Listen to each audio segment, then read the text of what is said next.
Ian Collins on the new Talk Radio.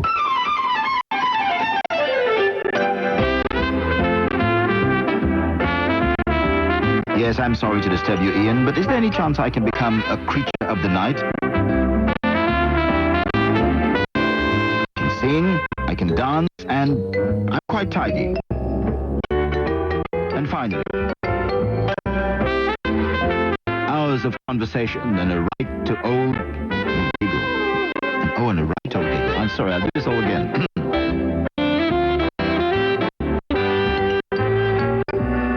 Hours of conversation and a right old giggle. Callers are asked to keep their brains in first gear.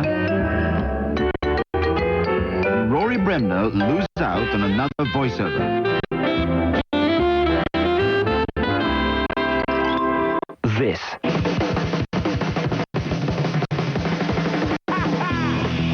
is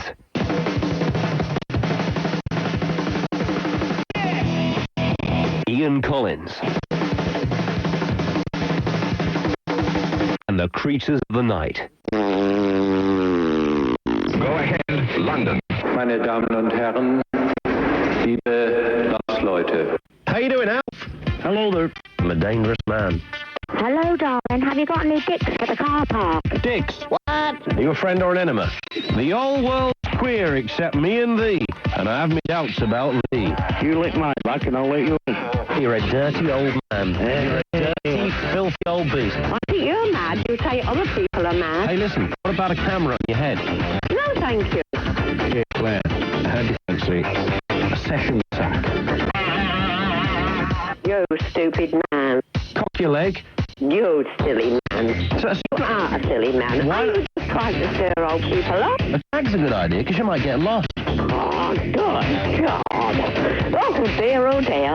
That's Wrinkly Joyce in Ipswich with her bits and pieces. Hello, and welcome along to Freak My Chicken Friday, everybody. It's Friday! It's the weekend and everybody's happy and we're all chilling in the Talk Radio boudoir. The boudoir of oral activity with an A. Big things going on. Oh, yes. Of course, what we're going to do tonight is a different kind of experiment because we have spent an entire evening since about 6 o'clock. We came in and we got a bunch of the Talk Radio staff together and we said, okay, these are some of the subjects we've done over the years.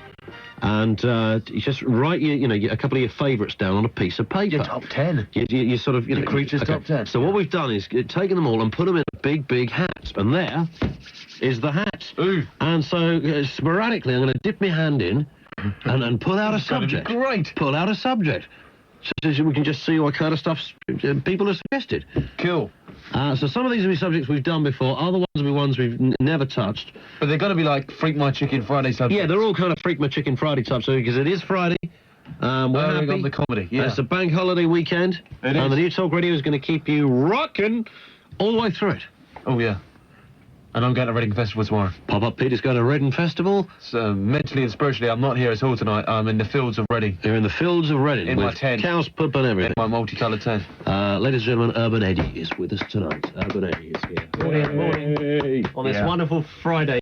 How are you? Friday, almost Friday. Yeah, not bad. You feeling good? I'm feeling almost Friday. Fantastic. Brilliant. Cool. That's good. It is Friday.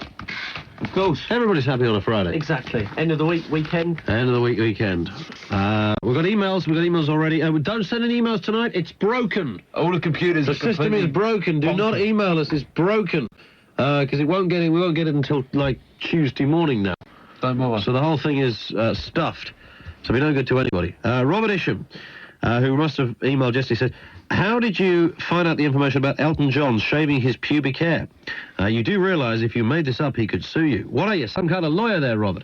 Well, number one, he couldn't. It's not litigious. But number two, he told me. So there you go. Now you know. 08700 40 50 60. Yeah, so there we are. Lots of stuff going on. It's entirely, up to you being a Friday, the kind of stuff you want to put in. And we've got our bits and pieces that we're going to just sort of slap in as well. From our big bag of... Our big hat. Bag of... Yeah. Our hat of subject suggestion. Yeah. It's our hat of subject suggestion, everybody, and it's here in front of us. In fact, you could call up and maybe, like, suggest a sort of a number. Have we got any, have we got such a thing as, like, we didn't plan to do this, but callers could suggest which one we pull out the hat type music? Is that what you want? Have you got any? All right, then. Hey! Fabulous.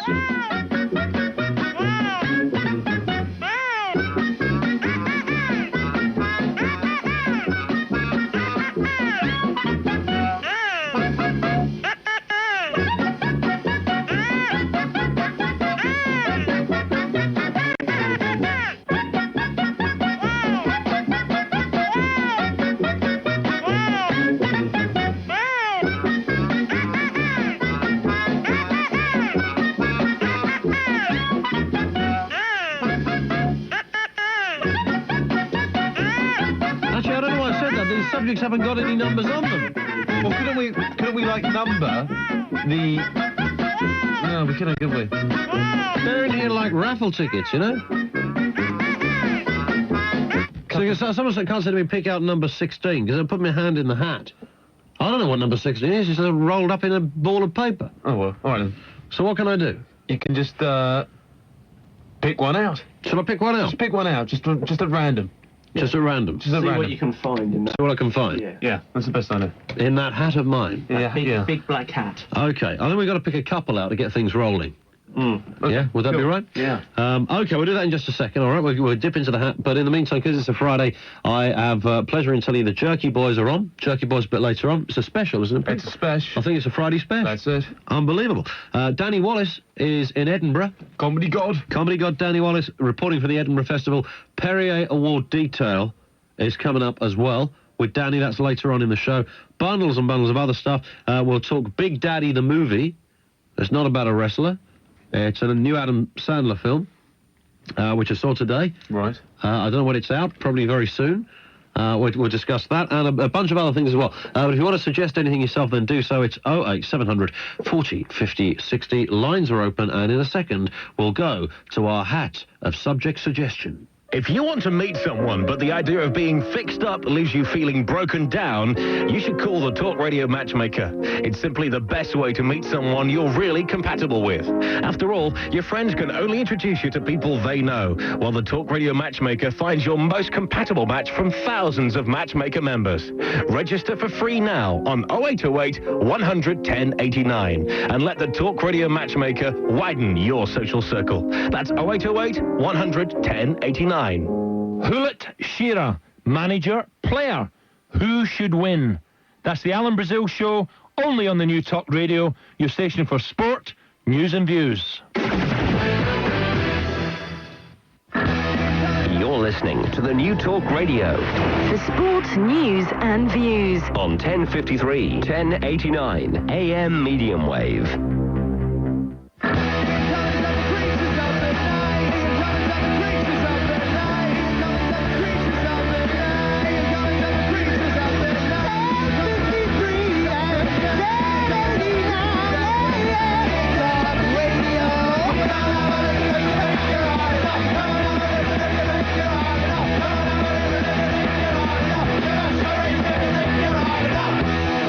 Okay, here we go. Into the hat. The hat, deep hat of... These are all the... That is... I don't know how many's in there, actually. There's a few dozen.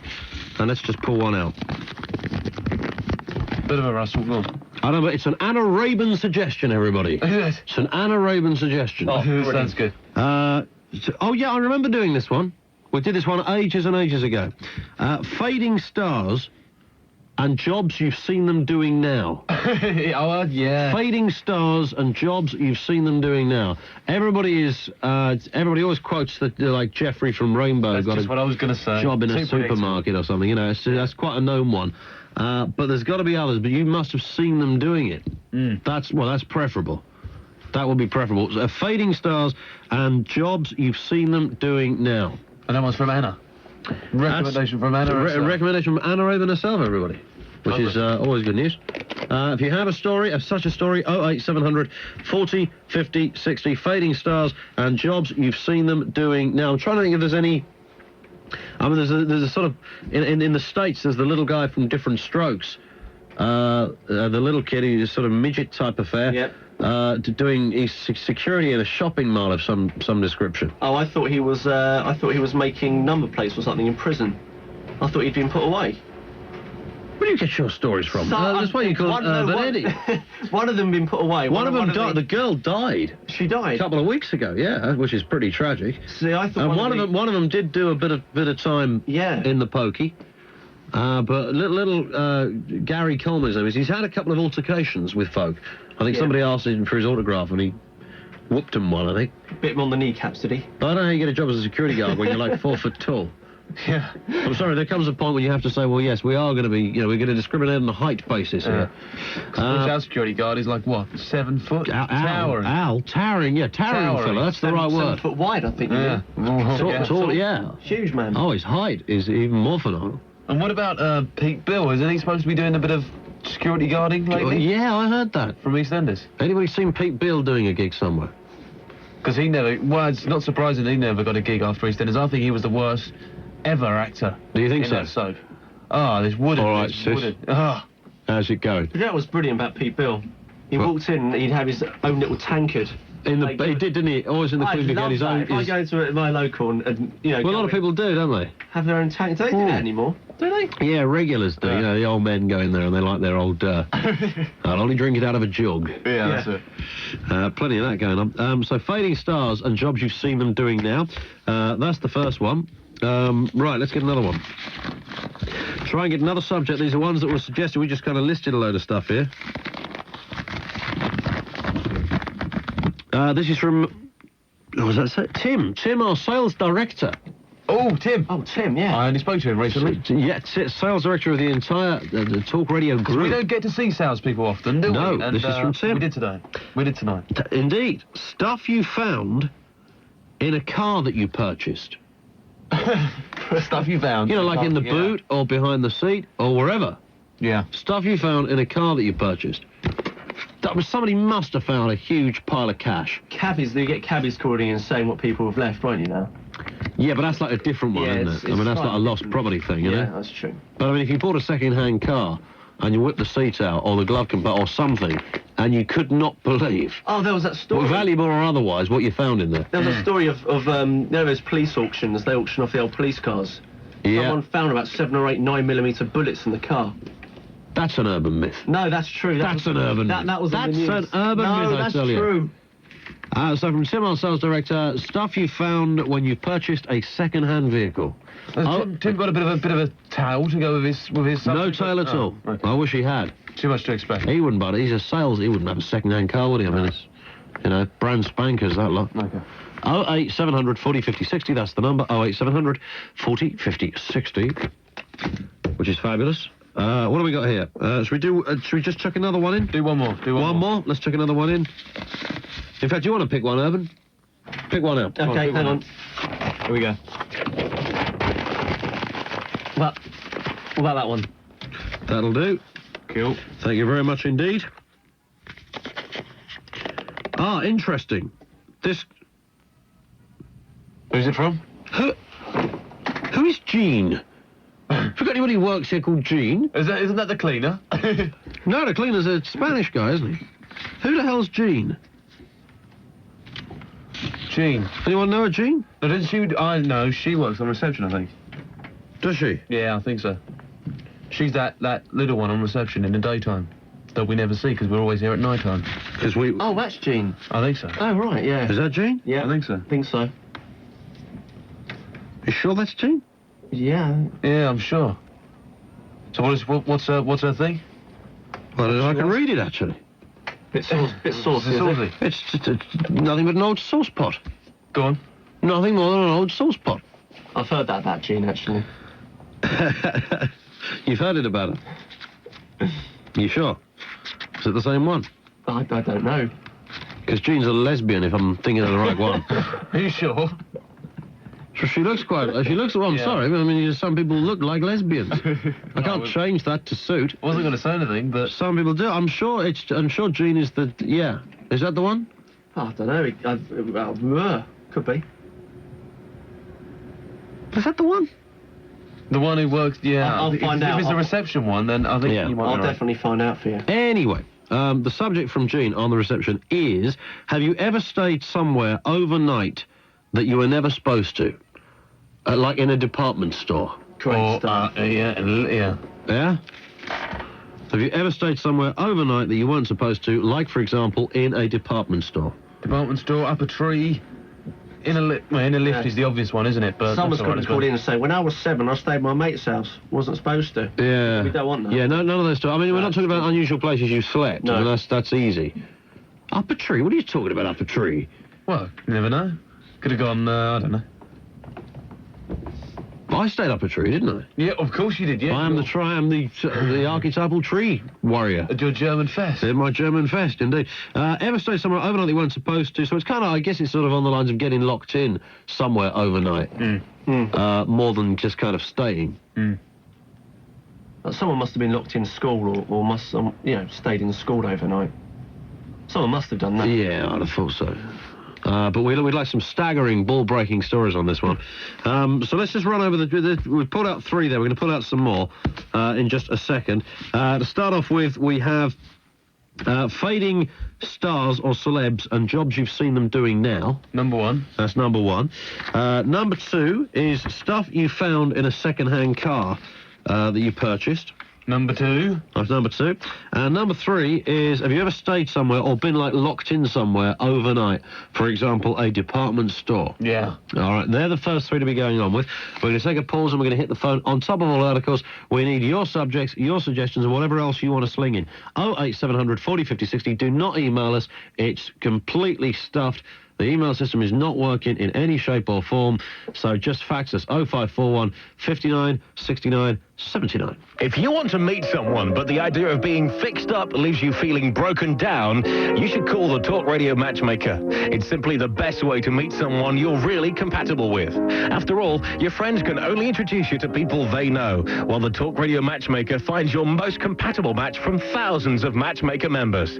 Register for free now on 0808 100 1089 and let the Talk Radio Matchmaker widen your social circle. That's 0808 100 1089. Remember what you heard. I'm one of these positive people, but equally I'm really positive for the fact that, good girl, because it's like you've not run down the road that everyone thinks you're going to go. Can I tell you something? This is the first time somebody has said to me, good on you, Caprice. This is the first time, and you know what? I really appreciate it. And remember where you heard it. On the new Talk Radio, your station for sports news and views.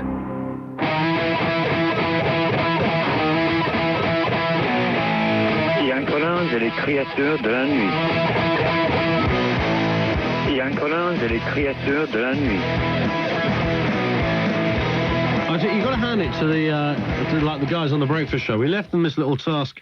This is Banks and Ferrari last night, and we didn't know whether they'd do it, and they actually did do it, and left us their subject, which we left a whole list, and you had to tick off which subject you kind of wanted to do. I meant the newspapers. You had a list of stuff that's pick one from the list kind of thing, and they've done it as well. So we just pulled out another one, which is Banks and Ferraris. This is random acts of superhuman strength, and I'm assuming this is, and I don't even remember doing this before, I'm assuming this is one of those tales where you kind of out the blue, you know how some people, you see it on like those 999 programs. They get stuck under a car or something, and some, like, 3-year-old comes along and lifts up an Arctic because they're, they got it. The strength came in at the right moment. So you just pulled out from wherever this kind of superhuman strength that'll... So whether it's that or something else... But at a time when you kind of needed to call upon that strength, where the hell does that come from? Where does that come from? It's just nuts. And I was going to talk some more tonight, and we'll do it another night, but I was telling you, and I even forgot to tell my friend that that I'm reading the book she recommended to me a week ago, and I'm like halfway through it, and that's the one, Why Men Don't Talk and Women Can't Read Maps. I think I got it right. You just have to read this thing. It is a revelation. Nobody should be allowed to get married until they've read this thing. Never. Phenomenal read. So Random Acts of Human Strength, we got that one going. Let me just get over to Russ, who's over here. How you doing, Russ? Hello. Hello, sir. Colin. Yeah, what do you got for us, Russ? Well, a couple of minute little points, and then two sort of like, reasonable sized points. Okay. The first one is, I thought that joke last night was quite good that someone faxed in about the difference between a woman in a church and a woman in a shower. Oh, that's right, yeah. That tickled me, that did. The other one is... Oh, hang on, I've got to turn my radio down, it's doing me, I didn't listen to my own voice. That's, what's his name, Lucille Morgan thing you played last night. Yeah. For the third time. Was that the third time? Yeah, and it's doing my head in. Yeah, Pete. 7 minutes long. Pete. It's definitely the third time that I've heard it since. That Lucien Morgan last night, that was the third time that's been played. Lucien Morgan. It's the third time. That Men in Black one. No, third. second. Definitely the third. It was the Sure, third. it's the second. Third time. Third time. But we're getting Lucien in to do third time. I can come and do some strange but true stories. It was the third time. Probably more entertaining. See, what's going to happen is we're going to have a production meeting, and Pete's going to get out his big list in his big black book and say, look, these are all the subjects, and these are the dates when we play them. Which I've got, actually, I simply don't believe it, sir. Keep up with your book. Well, I'll find you, I'll show you the 3 sheets. I don't believe it. Stuff. And the other thing,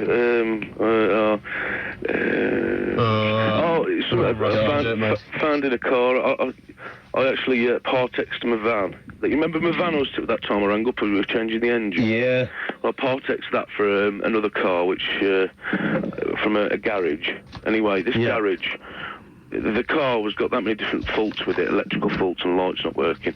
Anyway, eventually I decided how to keep it because they didn't want to swap it. But I actually found, whilst cleaning it, 3 Benson edges in a box with a small sort of block of sort of OXO cube style stuff. Can't think what that might be. I don't know what it was, but someone said like put it in a fag, like, so I did, and it was quite nice. And that's why you talk like you do now. The other thing was, I was trying to get through last night. I'm going to one of these, like, beach, well, I don't know what you call them, these dance parties. It's your rival radio, well, not rival radio station, Radio 1 dance parties. Oh, yeah. At the coast. And I was just, it's in Brighton, you see, and I was wondering if you could give us a bit of advice, because I heard it was like the gay capital. It is. Is it? Yeah, there's a lot of very sick people down there. Is it going to be like loads of like big boys, you know, with the leather on and that? Yeah, there'll be loads of that.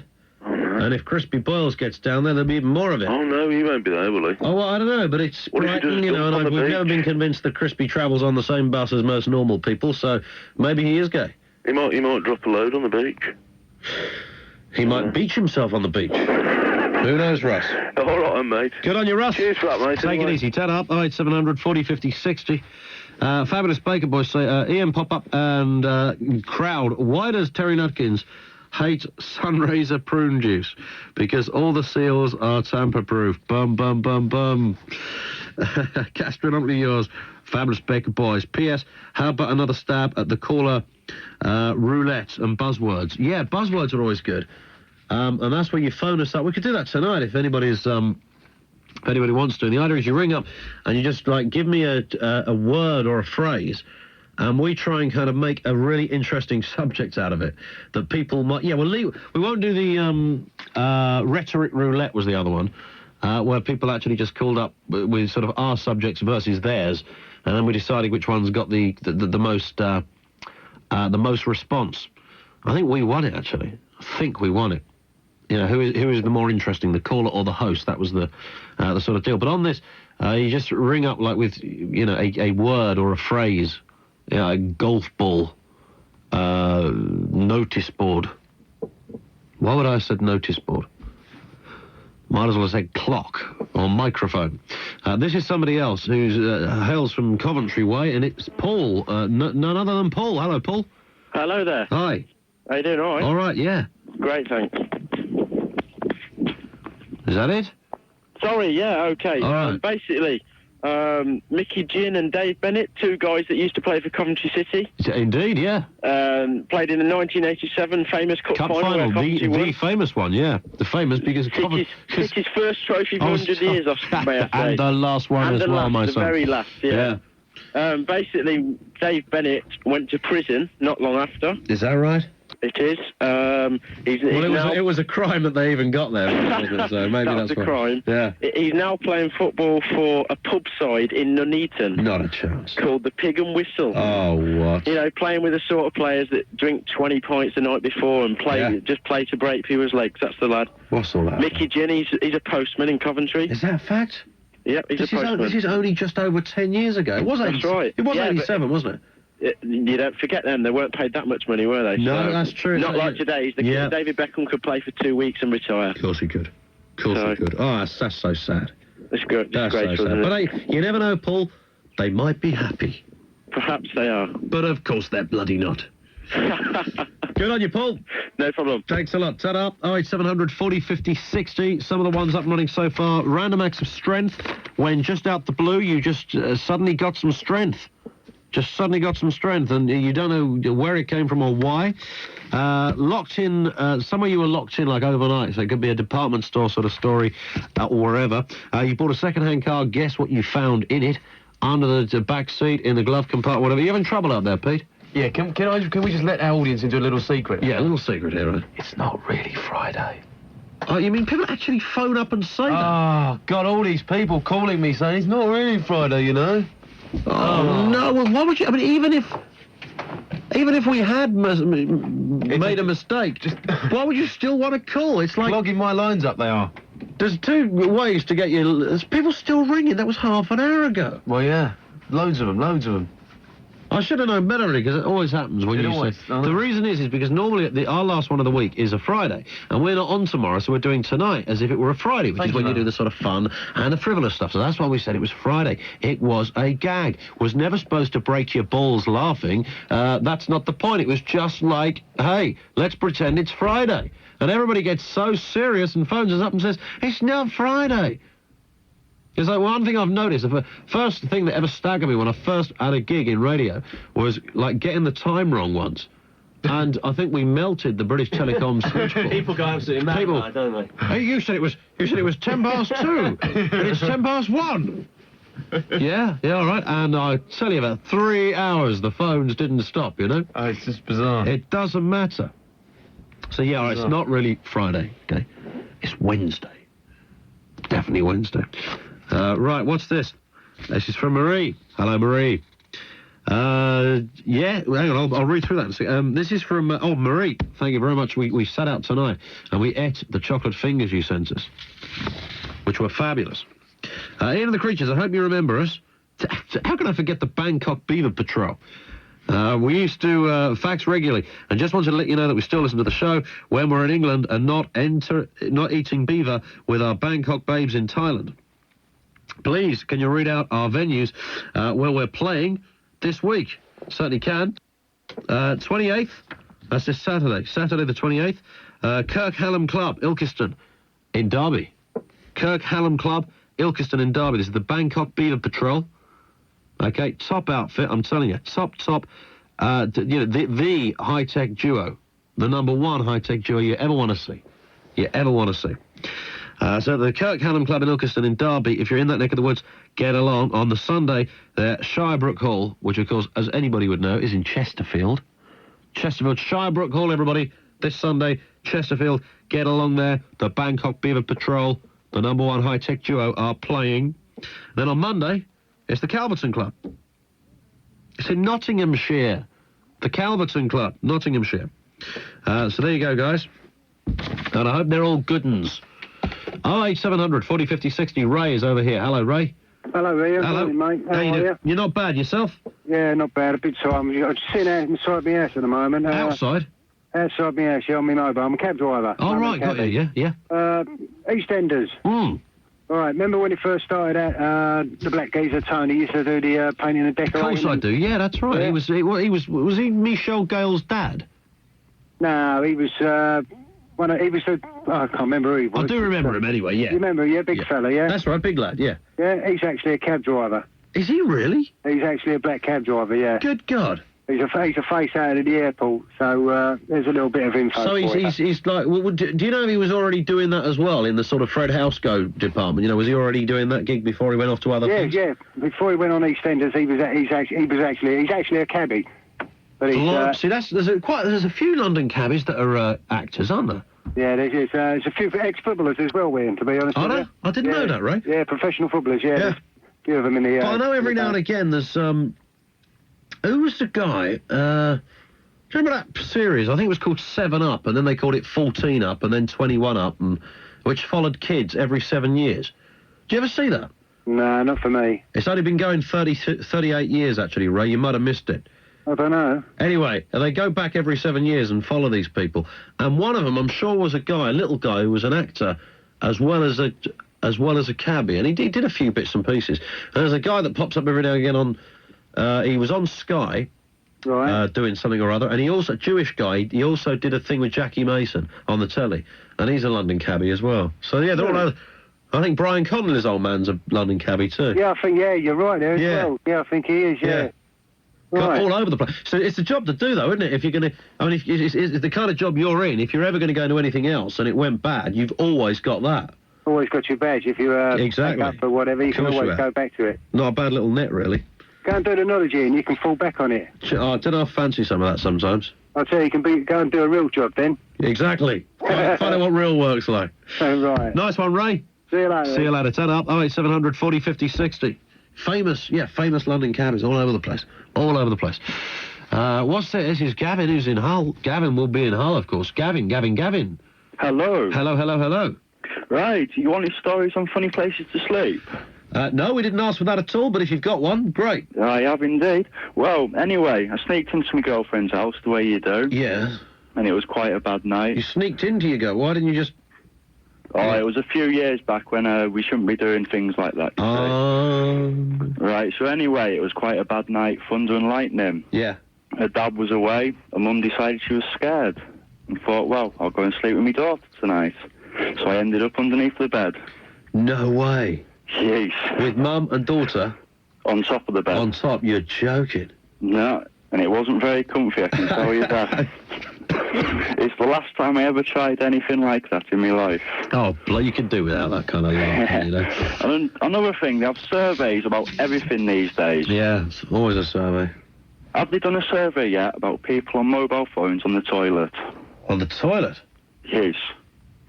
I don't know. I've never used one on the toilet. Well, how many people do? It's a survey which I've never seen.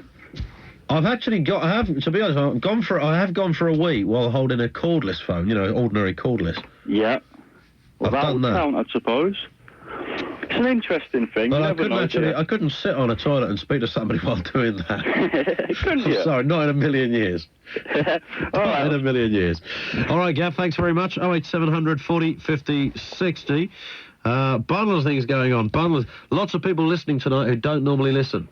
And I've got a feeling, I've got a funny feeling inside of me that Meg Pringle-Adamson is actually listening to the show as she treks around doing her strange things as she does at home at night. And the reason I mention that is because we were talking about this earlier on in the week, and I even forgot to tell her this bit as well. Yeah, a lot of people say, when's Meg coming back on the show? Well, I'll tell you, well, hopefully as soon as possible. But for those who have asked what she's up to, it's pretty easy to ask what she's not up to, because she's writing and broadcasting and just doing a whole ton of stuff. This is Meg used to do the sort of numerology, dream analysis, and also a lot of kind of therapy stuff with us on the air as well. It's kind of the mind thing, you know, which is just fascinating. So... At some point, Meg Pringle-Adamson will be back on the show, but she's still broadcasting, she's still writing, and working on this, that, and the other, and probably the busiest human being I know. So there we are. And at the moment, I think she's decorating a wall somewhere, or pulling out a fireplace or something. Right, 08700 40 50 60. Fax 0541 59 69 79. This comes from Winston with an ulcerous ankle. This is Winston, who also sent about 7,000 emails under different names. Why? We don't know. You're asking me to apply logic to the British public? Don't be silly. Is it a conspiracy you only read out emails that accredit your show? And, the crazy thing about that is that normally we get the criticism the other way round. You only read out the bad ones so that people will call up and say nice things. And in fact, you think we've got time to sit here and create philosophies on which ones we read out. Yeah, we have. Chris says, Dear Ian and Pete, your show kicks ass. Don't you think that the paranormal person is really freaky?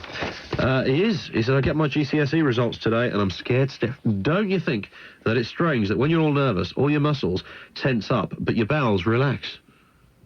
Very good point. Well, everything's kind of moving faster in your body.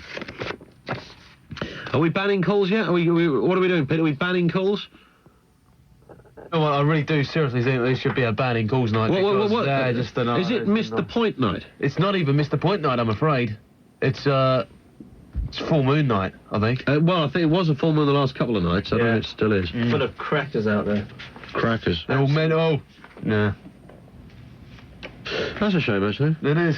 Grant says, when aged about 19 or so, I'd been to a gig. The last train had gone, but I still got on board one and stayed there till the trains ran again at 5 or 6 in the morning. Also, in Ireland, I'd arrived late after delays, too late to get any accommodation. I sheltered in a hut up on the cliffs. It had no windows or door, but kept most of the wind out. Thankfully, it was a warm night. We had no windows and a door. How did you get in it? It begs these kind of questions. Richard in Aberdeen. Oh, hey, Richard says, after 4.5 years, this is probably the last time we're ever going to spend the night together. No way. Tomorrow night is my last ever night shift as I'm packing my bags and leaving for Glasgow on Friday, as I'm marrying a most wonderful woman and a special person on Saturday, the 4th of September. That's like a week on Saturday.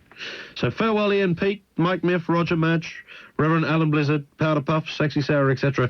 Goodbye, I'll never forget you. Well, that's really quite sad to hear, because Richard's been faxing us for absolutely yonks. But doubtless, Richard, you are at some point going to be awake. When you are, and you're around, I mean, not for the first few months you won't, of course. But when you're around, you fax us in. We'd love to hear that. What else do we have here? I'll do some more in a second. We're going to pause. That's right, we're going to pause for a second. Numbers you need, 08700 40 50 60. That's 08700 40 50 60. You can pick up on our subjects, or you can bring in your own, which is... Ian Colin. What's going on there? I thought you were going. I was in the midst of mid-flow, sir.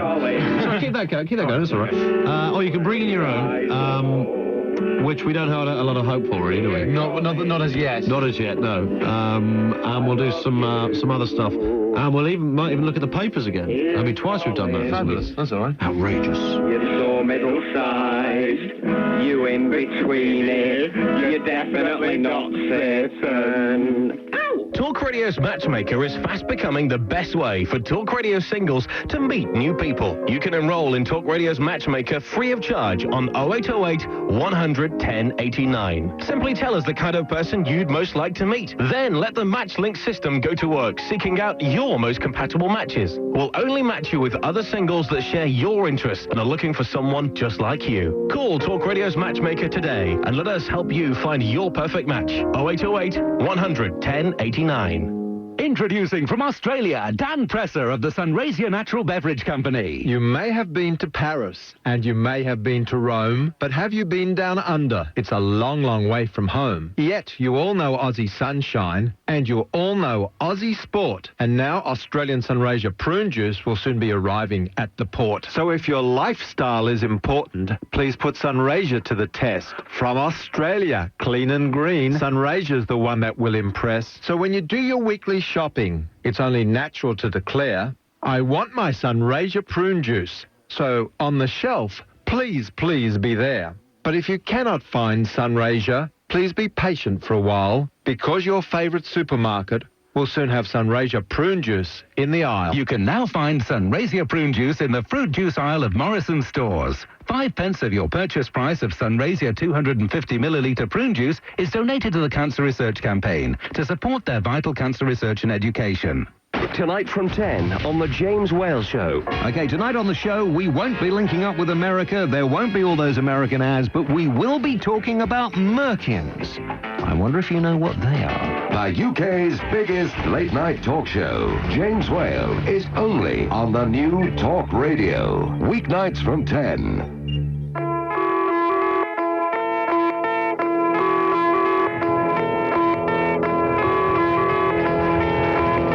Ian Collins on Talk Radio.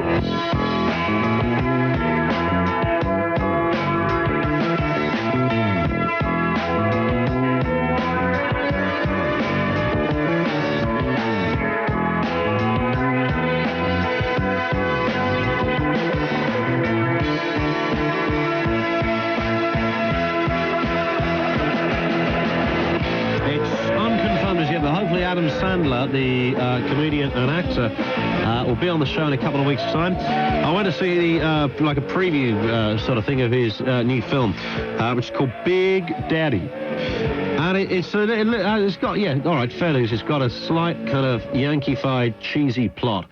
Guy who appears to be a bit cool in cool-type apartment.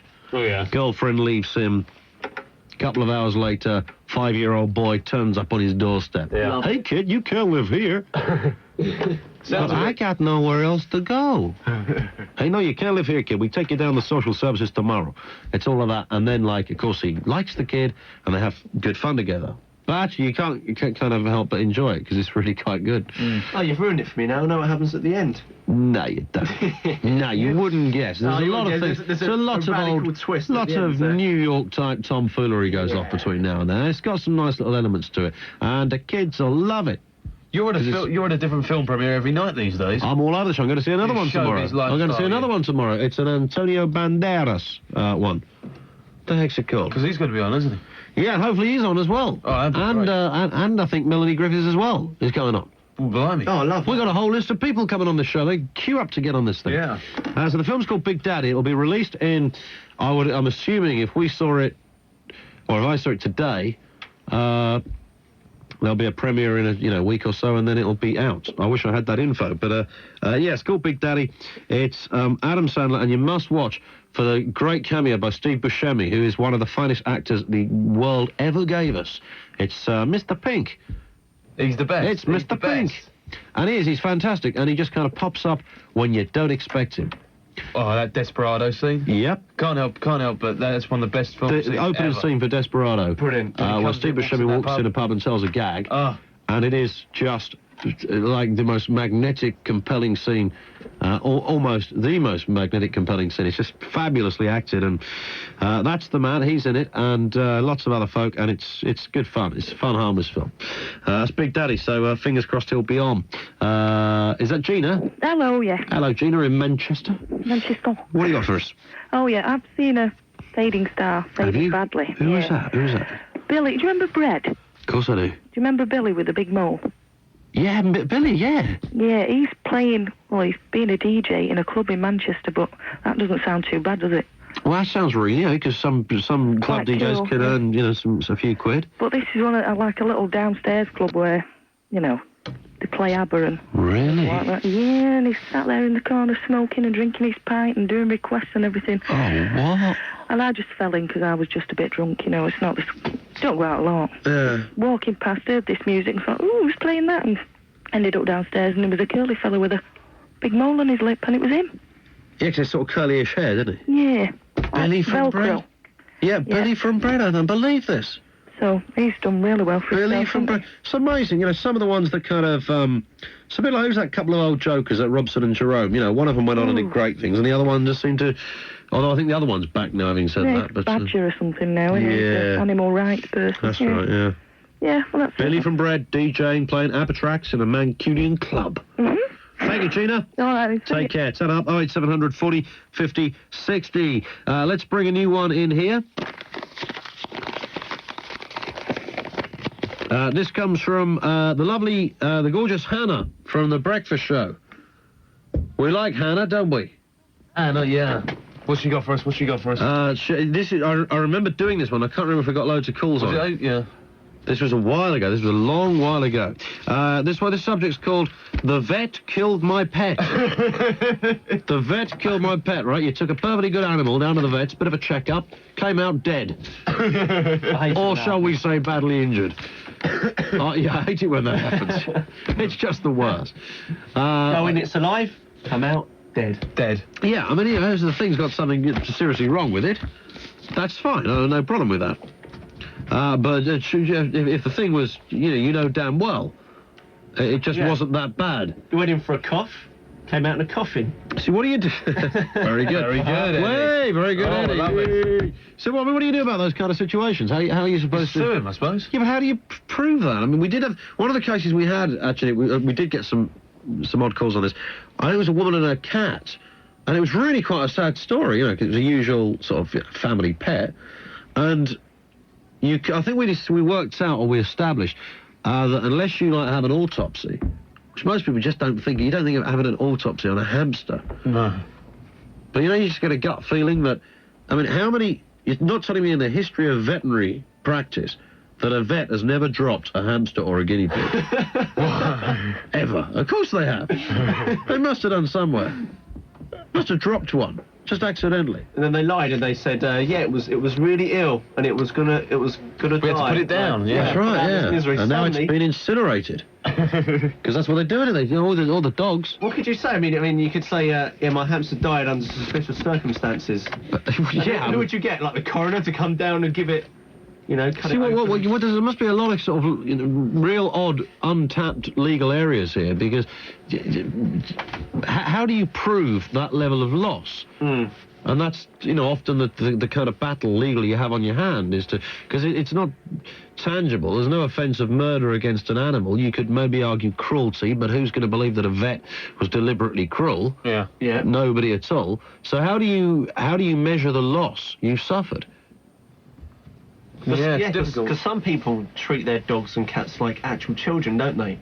It's really worrying. They buy them little clothes and they speak to them like they're real people. It's quite sick. Anyone who leaves like £500,000 to their cat. Yeah. You read these stories, don't you? Do. Yeah, every sort of couple of months. Madge Pickles from Cambridgeshire left her £500,000 fortune to Dib her little cat. There was one of those Video Nation things on the other night, and that's the best thing on the BBC, the 5-minute video, home video things. Yeah. And it was a very morbid one. It was this bloke burying his cat. And you've never seen someone, you would have thought it was like his mum or something. Crying his eyes out, he was. But then the cat had been with him for 17 years. Blooming old cat. But he wouldn't bury his mum in the garden, 17 would he? years, that's true, yeah. That's very true. I saw one of those the other day. There was a guy who was 84. They're great, didn't they? He was 84 and he was dying. He was in hospital. Oh. And he was sat there and with his wife. And obviously what was sort of quite nice about it, it didn't say that at the beginning. It didn't say this is Alf or whatever and he's dying. But it became obvious, as you watched the clip, that he wasn't so well. And I'm assuming it was his, I think it was his wife. Or his sister or somebody sat on the bed next to him holding his hand. And he was just talking, saying, well, I don't know what's going to be on the other side, really. I'm interested to find out. I'm really not quite sure. Maybe there'll be nothing and maybe there'll be something. Either way, I'll know. And the woman went, well, no, you only know one way. Which is true. If there's nothing, you won't know, will you? And he went, well, that's true. And he's... Very clinical about it all. Yeah, and it was really kind of odd. I don't know if it was good or bad, really. And then he said, I've got somebody to come and see me next... He said, we've got the... Well, I don't know if he said hypnotherapist or not. To come and see him, to teach him how to kind of, for want of a better way of putting it, to sort of put himself out of it mentally when he wanted to. To teach him a technique. To forget about... Yeah, whether it was like a pain thing or whether it was just I don't know, and he was looking forward to that. And then at the end, it just put his little, his name up and the year he was born and the year he died. He died in sort of January or something. Pretty weird, those things. They are. Pretty weird. Can be quite... Yeah, so that's the one from Hannah. It is The Vet killed my pet. Other ones we've got fading stars, celebrities that you've seen doing other jobs. We've had quite a few out of those lately. Stuff you found in car. You bought a second-hand car. Things you found in the boot, glove compartment, under the seat, stuffed somewhere in the roofing, wherever it happened to be. Places you got locked in at night, like a department. Did anybody ever get locked in a big department store or supermarket or similar sales? Random acts of strength. You didn't know you could do it, but when the emergency came, you know, often you see it on these shows. Some person whose frame physically dictated they shouldn't have been able to lift it up, but of course in an emergency they did. They did lift it up in an emergency. And if that happened and your strength just clicked in, we'll have those stories as well. 08700 40 50 60. Strange places you've seen Terry Nutkins. We're still on that one as well. Strange places you've seen Terry Nutkins. Anybody ever seen Terry Nutkins? It was actually Ruth in Hull who sent me these little fishes. Now, how do these... I didn't show you these guys. I haven't seen it. Ruth from Hull. Yeah, she sent us these... We've got a whole load of presents tonight, haven't we? We've got loads of stuff tonight, loads of chocolate. Sent us loads of food. Do you remember these little miracle fish? No, what are they? Right, what you do, and this is really weird, right? I won't take it out the bag yet, but in this bag, okay, is like a polythene fish. Yeah. Okay, in here. Oh, yeah. And you put it on the palm of your hand. And you would? Anybody who knows these will know what I'm talking about. No, and you place the fish in the palm of your hand, and its movements, the polythene movements, right, because it curls up and moves around, it's really freaky, will indicate, like, if its head moves, it indicates jealousy. If its tail moves, it indicates indifference. What, in you? Yeah. Well, no, the bloke down the road, you wolf. All right. Of course it's you. It's your palm, isn't it? If it's moving head and tail, which is what I got. Oh, did you do it? Yeah, I did it earlier. It indicates you're in love. Okay. How bizarre is that? Yeah. If its sides curl, it indicates you're fickle. If it turns over, you're false. If it's motionless, it says you're just boring. It says dead one. What does that mean? What does that mean? You've got a dead fish, or you're going to die? That's not very encouraging, is it? If it curls up entirely, you're passionate. Or maybe mine curl up entirely. Now, this is really weird. I don't know if you guys can see this. Hang on. Can you see it here? But what it does is just really freaky. Are you going to do it now? Yeah. Oh, yeah, let me come in. Okay. Just come and have a look at this, right? I don't know how these things work. If anybody knows, you might be able to explain it. Okay. Well, you take it out of the packet. Can you do it on my hand? Yeah, I'll do it in a minute. All right, what's up with you? I've never seen... Wow. Right, watch. Oh, my goodness. So that's curling up entirely. That means you're passionate. Is that curling up entirely? Well, it's still moving. Is it? It's curling up entirely. Hang on. Well, that's curled up entirely. Yeah. That's Passionate. That's definitely Stay entirely. away from you. Right, yeah, you better. Do one for me now. Yeah, take one out. Come on, quick, do one on me. Do one on me. Right, that's what Pete does. Right, Pete, put your palm out. Completely motionless. What does that mean? Hang on. That's erecting hang at on, one end. It's erecting. What does that mean? The tail's flipped over. These things are really scary. Moving tail. Oh, no, its head's moving. Look at it. How weird is that? These things are so scary. That shouldn't happen. So what? Oh, I want to do one now. Look. Go on, Eddie. I'm going to do one of these babies now. These things really They're called fortune teller miracle fish, everybody. So what was mine indifference? Yours did everything. You got it's a gymnast. That's what it is. Look at Eddie's. They all curl up. Mine curls up. What does that mean? Curls up, entirely passionate. That's spot on. Oh, these are great. On both sides. Freaky. Turns over, curling. Well, that one's a... See that? They nearly always curl up. It's a con, everybody. It's a con. All right, there we are. We've established that. 08700 40 50 60. Oh, dear. Is there any chance of a cup of old tea? Yeah, Majestic. Eddie, we love it. Majestic. Lines are open. Don't go away, Carl, if you're hanging on. Jerky Boy's coming up in just a second. You can fax us, but you can't email us. The email is gone. It's kaput. The fax number 0541 59 69 79, or call us on the phones, which is 08700 49 No, 08700 40 50 60, that's it.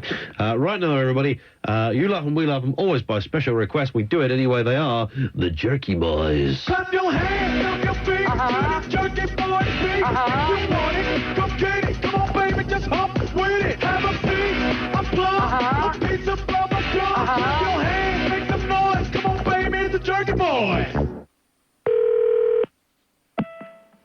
Can I help you? Hello? Yes, can I help you? Yes, I need a turnstile. Okay, what kind? What do you mean, what kind? Whoa, there's about 700 varieties. Oh, my God. What's the application? What are you using it for? I'm going to use it out front by my house by the walkway.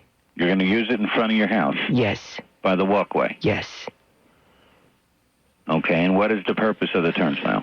Well, we have a lot of people coming in to view my mother. Do you understand? Okay. Yes, she seems to have lopped off one of her legs with a hay sickle. So all the neighborhood people come to see. You know? Come to see her? Yes. Okay. And, I just wanted a turnstile so I could keep count. There's too many people at one time, you know? Mm-hmm. Ow. Well, you're looking at a lot of money for something like that, though. Yes. Well, I just don't want everybody filing in all at once. And this would make them go in single file. You see? Mm-hmm. And my mother doesn't seem to mind very much because they leave a donation. Right. And she lays in the bed there and everybody looks at her. I feel a little awful. Right. Yeah. You don't have them, I guess. We have turnstiles, but, you know, are you prepared to spend $700 or $800 for a turnstile? We could make that in a day, perhaps. It would pay for itself. Mm-hmm. You see? Do you put coins in it? No, we can make them with coins, but it would be awfully expensive to have a token coin box on it. We could have a portable turnstile. Oh, so I could, you know what? Then you could move it wherever you'd like. Then I could move it right by the bed beside my mother. Right. So you could just walk around the bed and get hit with another turnstile. More money.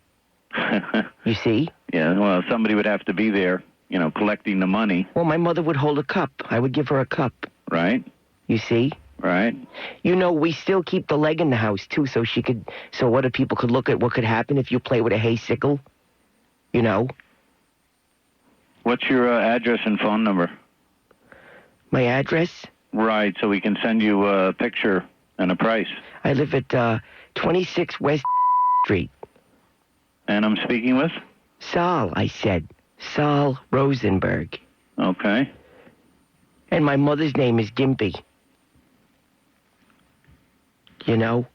It's not very nice, but what is she going to do about it? Okay, we'll send you something in the mail. On the hour, every hour, from the Sky News Centre. This is Talk Radio News. Another record year for GCSEs. War of words in Northern Ireland and Jackson strikes gold. Good morning, it's 3 o'clock. I'm Dawn Langan. Thousands of 16-year-olds will get their GCSE results this morning. There's been a record number of passes. Almost 56% of pupils scored A to C grades, the biggest improvement for 5 years. The government's already rejected new claims the exams are too easy. Jim Collins is head teacher at Washwood Heath School in Birmingham. There's no doubt that the pressure has increased within schools, but I see that as quite a positive thing, actually, because now youngsters who previously had perhaps not aspired to gaining the top grades are now thinking, well, yes, perhaps I can do that. Northern Ireland Secretary Mo Molam's under pressure to rule the ceasefire has been breached. It follows claims by the RUC Chief Constable Sir Ronnie Flanagan that the IRA killed a man in Belfast last month. But Sinn Féin says it's a ploy to divert attention away from a new report recommending radical reforms of his force.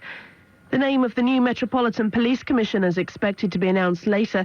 The current Deputy, John Stevens, is being tipped as the man to take over from Sir Paul Condon, who retires next year. Britain's Colin Jackson celebrating after winning gold at the World Athletics Championships in Seville. He triumphed in the 110 metres hurdles with a time of 13.04.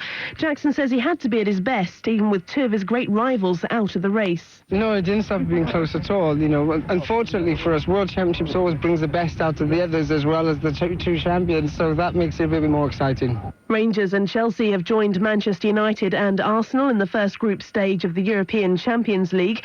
The Scottish champions completed their best European victory for years in the final qualifier against Parma. Despite a 1-0 defeat in Italy, Rangers progressed thanks to their 2-0 win in the first leg, and Chelsea were held 0-0 by Skonto Riga in Latvia, but went through 3-0 on aggregate. In the Super League, second place St Helens have moved to within 3 points of Bradford Bulls at the top of the table. The Saints thrashed playoff hopefuls Castleford Tigers by 42 points to 14. And 2 ticket holders share the National Lottery jackpot of just over £4 million. The winning numbers were 1, 8, 20, 22, 36 and 48. The bonus number 11. Those are the top stories from the Sky News Centre. Talk Radio weather: dry and misty in central and eastern England. Isolated showers elsewhere. It'll be a cloudy morning with rain in Northern Ireland, Wales and western parts of England and Scotland. Brightening up later, the best of the weather in eastern parts of Britain. Temperature highs of 23 Celsius, that's 74 Fahrenheit in Brighton, 21 Celsius or 70 Fahrenheit in Carlisle. Talk Radio News time, it's 3 minutes past 3. You're listening to the politically incorrect Ian Collins and the Creatures of the Night. Man, I don't approve of that.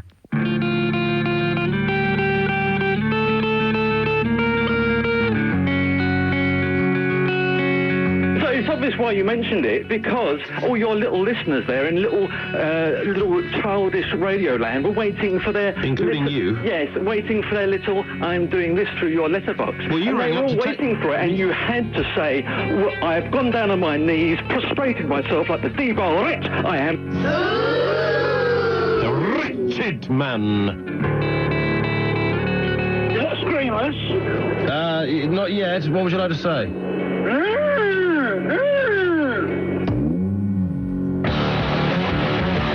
It's a bit of fun. It ain't supposed to be clever. It is juvenile.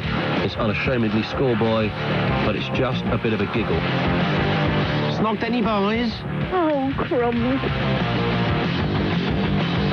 Yeah, hands up. We're guilty. Oh, crumbs. Dreaming quietly on my pillow, how my apathy leaves me hollow, sentimental thoughts won't get you anywhere, silent searching, looking for what isn't there. Why don't you get rid of those stupid callers, you silly man? Hello. Hello. Wow! Hello, Talk Radio. Hello. Hello. How are you? Oh, right, okay. Go out there and buy an axe and chop off their head.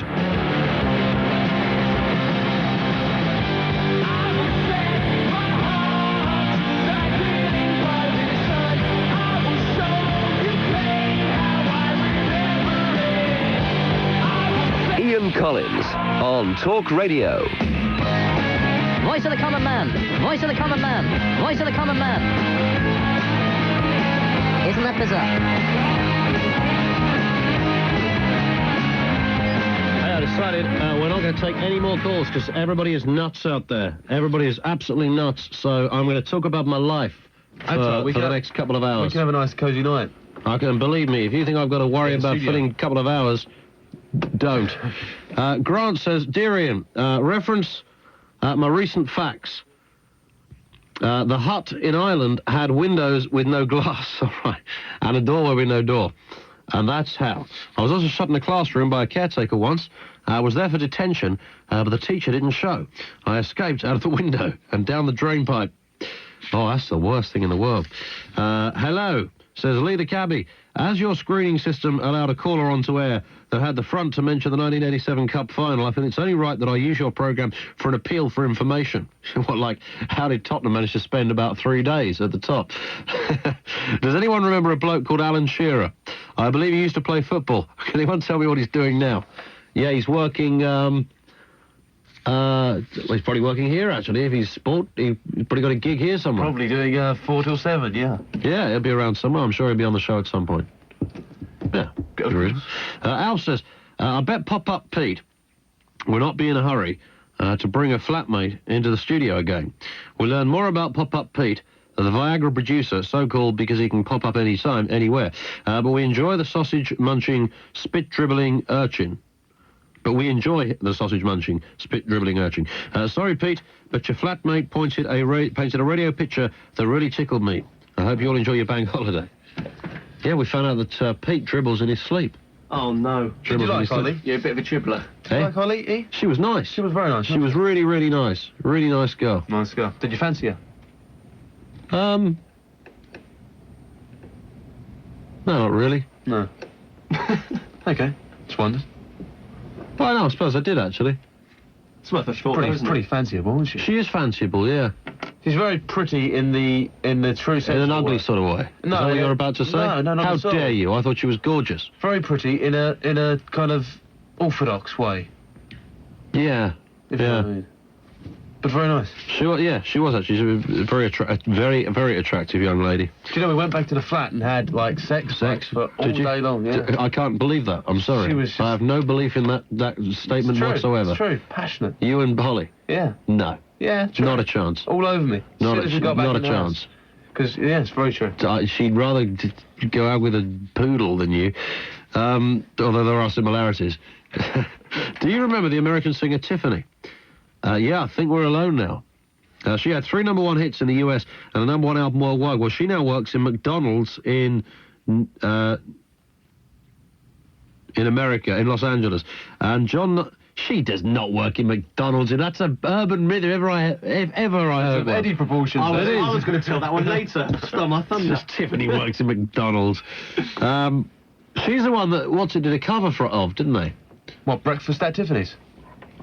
No, the That's not Tiffany one, is it? track. I Think We're Alone Now. Snuff. Yeah. Did the cover, which we've played before. I Think We're Alone. Yeah. Yeah. Punk rock version. Great song, that. And John Knight from New better. Kids on the Block works in the Kentucky Fried Chicken in the same area. What a lot of old He's got a twaddle. new song out. What's he saying? Does he? Yeah. New Kids on the Block. Do you remember them? They were the very first boy band. They weren't the boy band. first, no. Yeah, they were. What do you mean they were? No, they weren't. Beatles? Well, Beatles, the Osmonds. Beatles Monkeys? was boy band. Beatles. No, they Well, were. the Osmonds were a boy band. They were of the kind of. Yeah, I know what you're saying. Yeah, they were. They were, and then Take That came along, and Bros. Yeah. Anyway, oi, Collins, you surpassed yourself last night. You proved yourself to be totally arrogant, moronic, bad-mannered, egocentric, evil, poisonous, amateur, perverted, unintellectual, dangerous, attention-seeking, airwave pollutant, and you must be stopped immediately. You were advising folk in your imaginary radio pub to simply push their enemies off a cliff with a camera around their neck for a happy ever after in the murderous world. How stupid are you, Ian? There are people out here in the zoo who look up to you as their head keeper. They might do it. Hello? Hello? Just because you're hidden behind a mic in London somewhere doesn't mean you don't affect the minds of those who are attracted to your personality. Some will now take you as the light. Repent now, Collins. And why is it that every time I call you now, you tell me to stay there and don't go away, and then leave me there to feel stupid 35 minutes later? What's that all about? There's no need for this bad-mannered action on your behalf.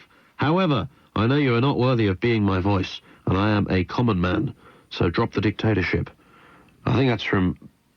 I don't know who it's from, actually. Is that, Baz? Because we put him on hold. Probably. Did you ever go back to him? Do you know what? I think I might have forgotten. I did say to you. No, you did. It's not your fault. Well, that wasn't my fault. I mean, unfortunately... Well, no. In fact, we blame Baz, totally. Because he called during screenless. For a series, yeah. And he said, 3 points. Sorry, it's screenless. 1 minute. 1 minute. And, as soon as somebody goes into that... Sorry, the Gallagher brothers on the telly. Are they a couple of turds or what? What one? The Gallagher brothers. So it was on Scott, because the bassist is left, isn't he? Yeah. That's 2 gone. But just when you see the 2 of them mooching down the streets, I mean, they really do look like a couple of wills. Turn them upside down. If you walk down the street and they walk past you and you didn't know who they were... Yeah. You would definitely make some kind of... you would. Yeah. It was funny. I was reading an article about Bonehead, and they took it from quite a different angle. It was really true. How it was really quite a big kind of up yours to the music industry that this kind of middle-aged, bald guy who really had nothing going, not in good looks, no personality, was actually, a guitarist for one of the biggest bands in the world. Do you know what I mean? Yeah. Bonehead was like, bald rhythm guitarist in the biggest rock band in the country. It's quite amazing when you think about it. In image terms, you mean? Yeah, exactly. That he never got to that stage. He had no image. He had no image? He had no image at all. None whatsoever. Paul says I should do what Whaley did and do 2 shows at the same time. Sorry? Paul says I should do... What do you mean, sorry? You didn't stand on my foot? Say that again? Paul said we should do what Whale did and do 2 shows at the same time. One in this country, one and get double the money. Could do. But you don't get paid for the other show, that's the problem. No. So you don't get double the money at all? No, you don't get double the money because you're just kind of... You're on as, like, the prestige of being on. I think that's you get to do half the work, that's it, isn't it? Because they're on 20 minutes, you're on, and then you only have to work half. No, they didn't do that, though, in the end. Didn't they? No, Whale was on for 3 hours. Just Whale. Oh, because we were hearing all the American gibberish, weren't we? Yeah, but Whale presented the Drive Time show in America. Oh, really? Yeah. Oh. So that meant that, all their commercials and all their bits had to be played over here. It's a bit bizarre. Bizarre? A bit of an experiment, wasn't it? Bizarre. Yeah. Please tell me, are any of you crew wrestling supporters? Is Ian a WWF fan? And I get the feeling that Pop-Up Peter's a big WCW fan. What's the difference between the two, actually? There's loads of different federations, aren't there? Oh, yeah. Please could you read this out early in the show and answer it? Also, on your show, could you talk about strange illnesses or the strangest thing you've ever done? The strangest thing you've ever done covers it's a big subject, that. We normally like to kind of narrow it down to something a bit more specific. Bad chat-up lines. Oh, that's the oldest one in the book. Just a few ideas. Please could you read this out? Says Chris, who's a loyal listener. Chris, we've read it out. I hope you caught it. Hope you caught it. What do we got here? 3 colours red are going their separate ways. Tragedy. Yeah, separate ways. Last Thursday... I've got a really big dilemma now. Well, that's right, because they're playing Reading. They are playing Leeds. They're playing Reading, but they're playing Reading at the same time. They'll be on the other stage, the same time as Blur on the main stage. I was going to go and see Blur, but it's 3 Colours Red's last ever show, like their farewell show. I think I'll go and see 3 Colours Red. I don't like Blur anyway. Self-indulgent. You like Blur? No, I don't. Yeah, you do. Last album was crap. The last album's the best thing he ever did. Nah, it wasn't. Didn't you like 13? No. Did you not? No. Oh, you must be... You don't know anything about music. Not at all. Don't know anything about music. You're just like an old din. No, not at all. Not at all. So you're just saying that for the sake of it? No, 13 songs with him moaning on about how depressed he is about losing his girlfriend. No, the last track he goes on about that a bit. No, the 12 love songs, basically. No. Coffee and TV, what a load of old crap. That bloke can't sing for toffee, Graham Coxon. Absolute can't sing for toffee. I think Coffee and TV is quite a nice track, actually. Not at all. Not at all. I mean, I was the first to say that what was the first single they released? Tender. Tender was alright, it was quite a nice song, but... No, you see, I didn't like Tender. I thought that was alright. That was the very track that when I heard, I thought it was Right Said Fred. Did you? Oh, seriously. How did you think that? Well, because it's certainly a Blur departure. And when I first heard it, I thought, who is that? And I kept hearing it, and I thought, that's Right Said Fred, back with another track. So what do you like about the Blur album, then? I think it's... I just think it's complete class. That's why. I don't like every track on it musically, but I just think it's a very classy album. I just think it's real kind of... They're trying to do 101 different things. No, I wouldn't agree with that. If ever there was a band who were going up their own jacksies, that's the... What is a band going up their own jacks? I mean, what does that mean? I don't think you can be a band that change their style of music that dramatically every album. I don't think you can be sincere. I don't think you can be sincere and do that. What's a sincere band? Did you ever see a sincere band? What is a sincere band, That's what the whole punk rock movement's about, though, isn't it? But how many punk bands have not, like, kind of floored everybody by just knocking out some gentle ballad? And they've nearly all done it at some point. Well, you could say The Offspring, kind of. Well, right. I mean, The Offspring would be the perfect example of a band that nobody in this country would even realise were a punk band. Because they hear the couple of tracks they've released over here, and they, oh, that's good. Which is, if anything is selling out, that's the definition of it, because you're just simply trying to, grab in a few, teeny bops who will go and buy the album, and they buy an album, discover a punky din on there. A punky din. Yeah. I can't say 13 is the best Blur album. I wouldn't go that far. But I did think it was I just thought it was a real class album. Ah. Sorry, but that Coffee and TV, that is the most annoying song, and everybody, how they can say that Graham Coxon has got a good voice. Oh, whiny, miserable din that he makes. Horrible song. Yeah, but you can't. I mean, come on. I mean, to be absolutely fair, Pete. Well, I mean, you're a sing, punk. Yeah, but you're agreed. But you're a punk fan. Oh no, I can appreciate that. I mean, and you can't. Yeah, but what I'm saying is about if it's whiny dins. I mean, I imagine whiny dins are more alive in punk music than anywhere else, because arguably the emphasis is on the music as opposed to the chap or chapess singing it. Well, no, what I'm saying is that Graham Coxon hasn't got a great voice like everybody seems to think that he has. Yeah, but I'm not saying he has. Okay, I'm just making a statement. All right. Well, don't look at me in that tone of voice. I resemble that remark.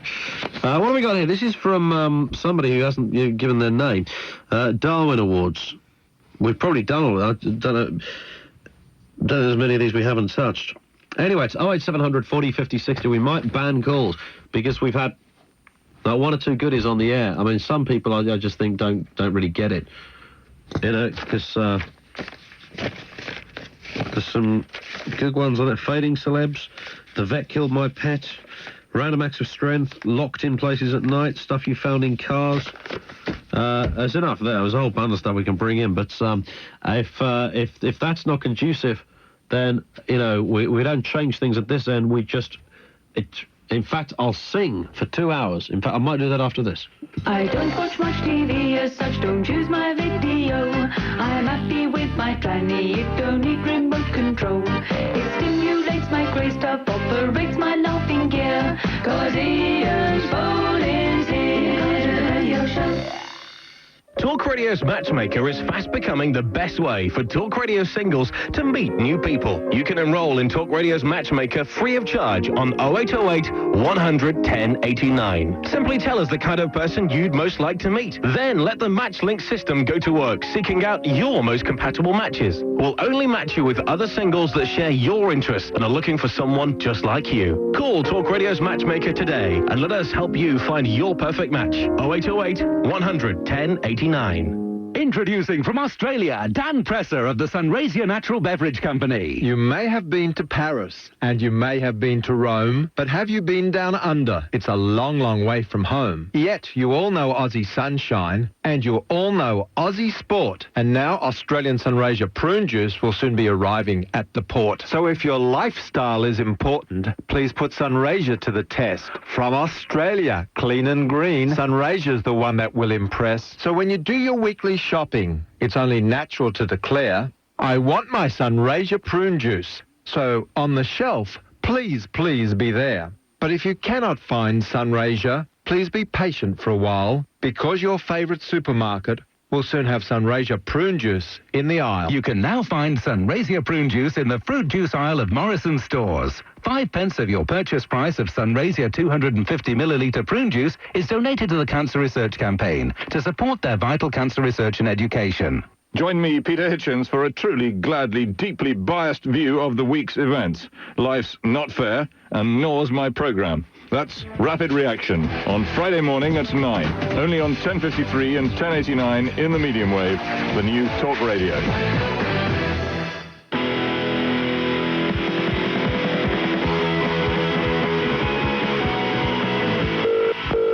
Hello? Hi, Boo-Boo, and Ian Collins and the Creatures of the Night on Talk Radio.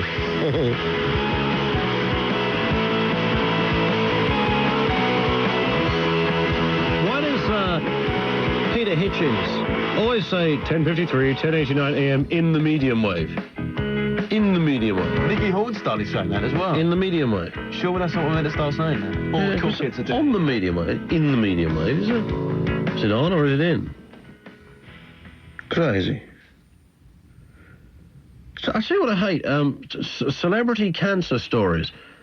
The media are like just so bad at this. This is just such a bad representation of events in one respect, because when anybody kind of well-known gets cancer, they always put a horrific story, such and such battles against cancer, And 9 times out of 10, they don't tell you what kind of cancer they've got. Well, that's as inaccurate as putting they've got bloody hiccups, you know? It's such a scare thing, because I think something like 80% of cancers are curable or something. And they just don't tell you. They've got cancer. The news was given. You think, well, where? This makes all the difference. You know, one type of cancer is a totally different illness with a totally different curable rate and a totally different potential outcome than the other. And there are so many types. I hate that. All the newspapers today are telling us all about Ross Kemp, who's leaving EastEnders, of course. And the other, in fact, I'll tell you the other dominating tale in the tabloids in a second. This is Mick, who's down here. Hello, Mick.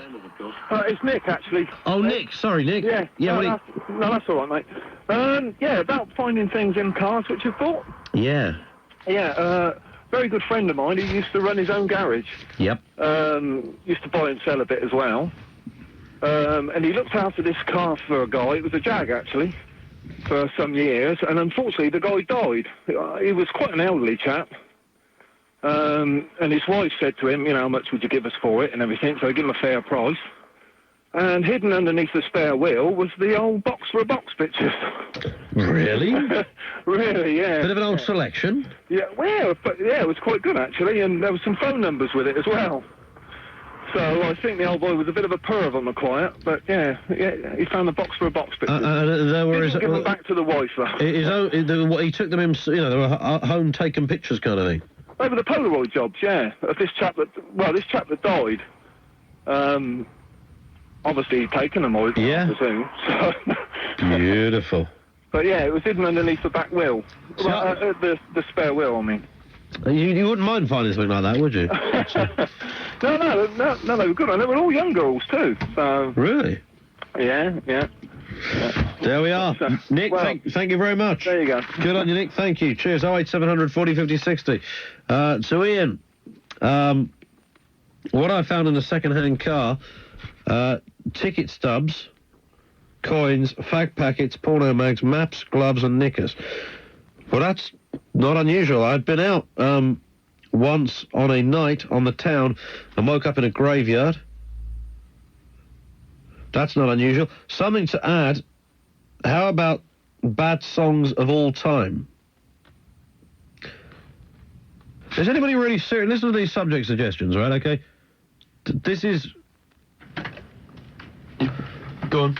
Bad songs of all time. And what kind of subject is that? Oh, what a classic that is, blimey. Well, what's some person's bad song is another person's good.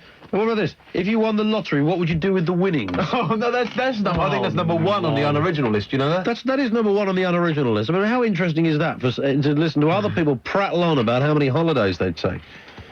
I've had my leg in plaster for 7 weeks, says Mad Axeman. I think you got your brain in plaster, sir. Ugh. Bonehead isn't middle-aged, he's only mid-30s. Just looks like an old git, says Anonymous.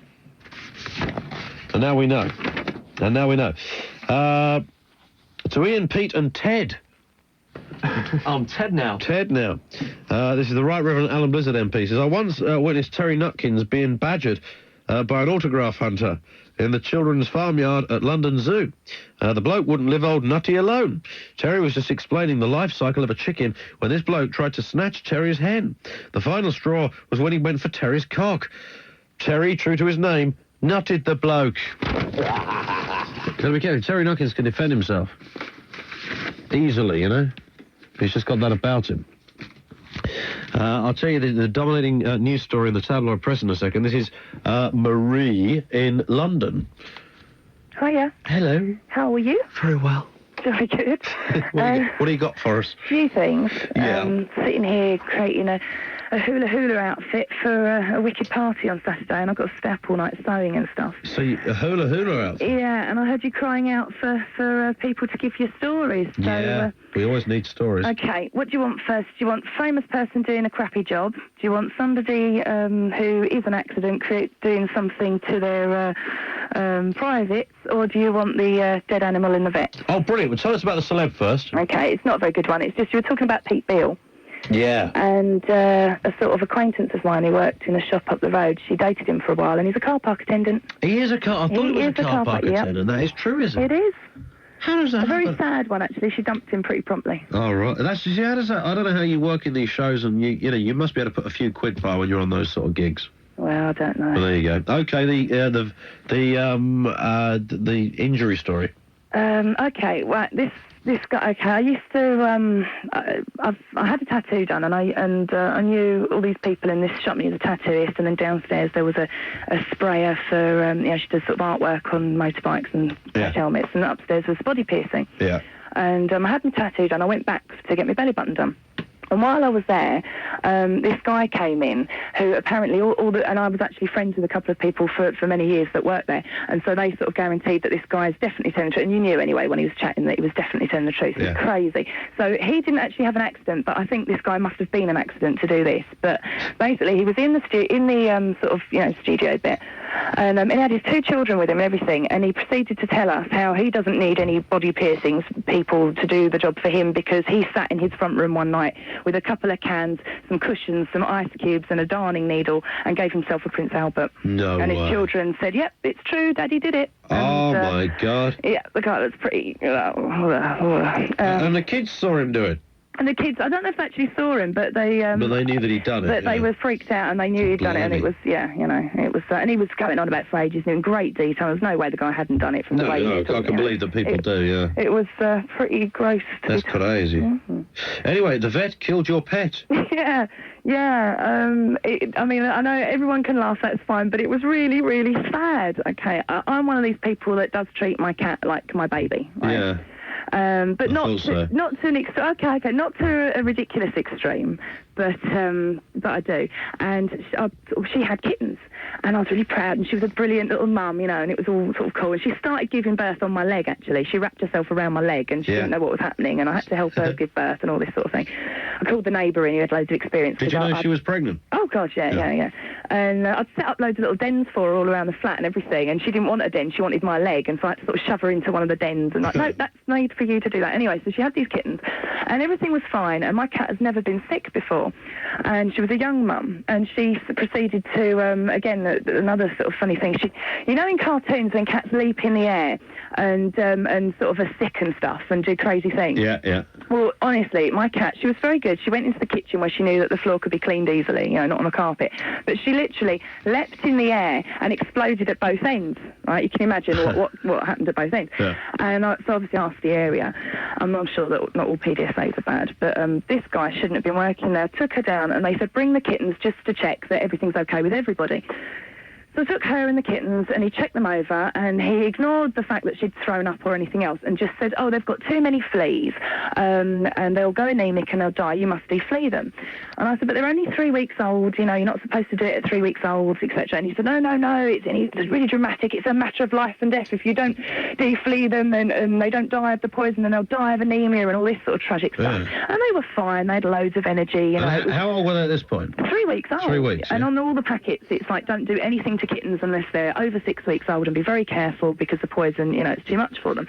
So against my intuition and my better judgment, I listened to his advice after debating it with him, and he got even more passionate and insistent and all the rest of it. He was quite a young vet.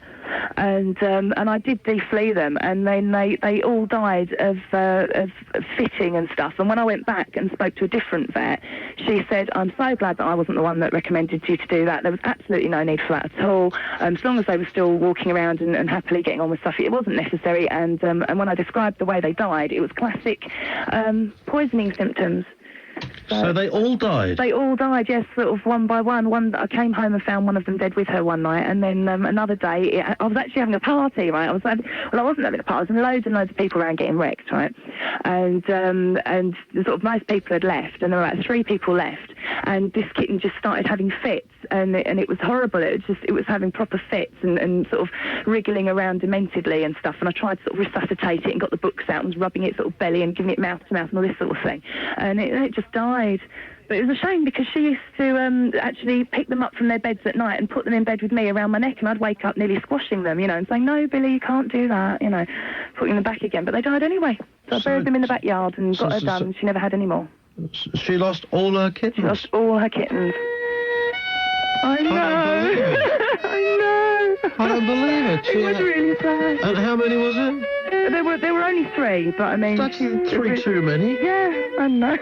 Oh, that's an outrage. That sounds like the cat dying. Yeah, I'm sure it does, yeah.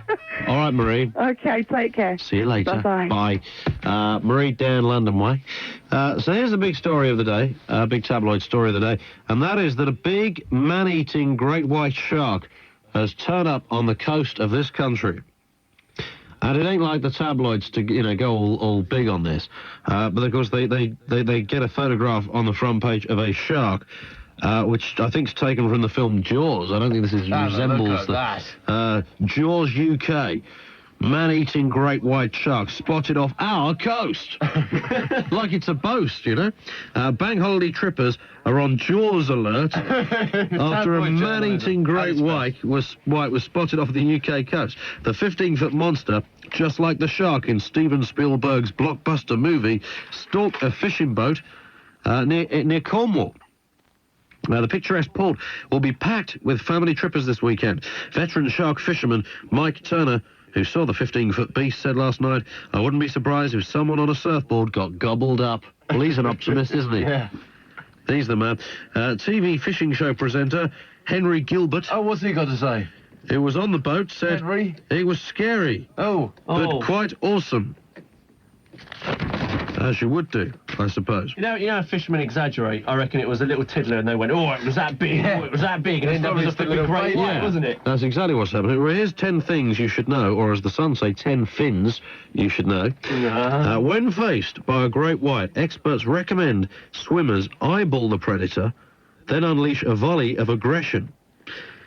Apparently, Number 2. They say the sharks don't like it. Well, you're saying come and have a go if you think you're hard enough as well. Well, yeah, I think you've got to stare it out. Just keep looking at the shark, and eventually it'll go away. Or play chicken I can see that, though, yeah. Play chicken. I always had you stay on top of them. you can wrestle it. How is it a crocodile? Well, because its mouth, if you think its mouth is like a foot in, isn't it? Well, there's the shark. Its mouth is there. If you're on top of it, it can't reach you. Can't get you at all. Yeah. In fact, if you straddled it and held it... like Crocodile Dundee, But of course, once they start flipping away a bit lively. Bear it in mind. Number 2, despite their reputation, they are involved in less than 100 attacks a year, killing 20 people. But I bet there's a high death rate there. Well, yes, 20 people.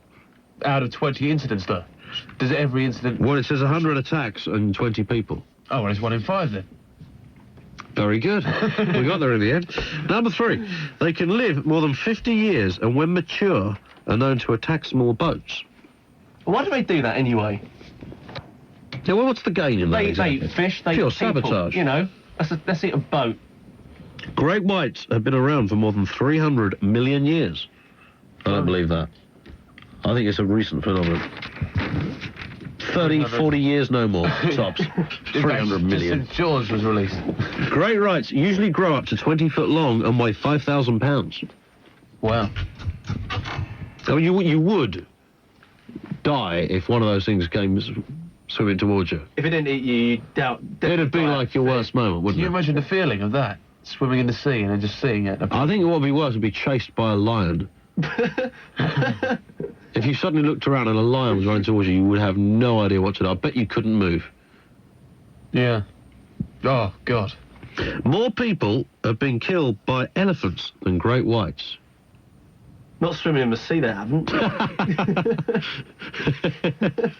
Definitely not. That's very true. How would an elephant kill you then? Would it pick you up by its trunk? Well, let's just examine this for a second. How might an elephant kill you?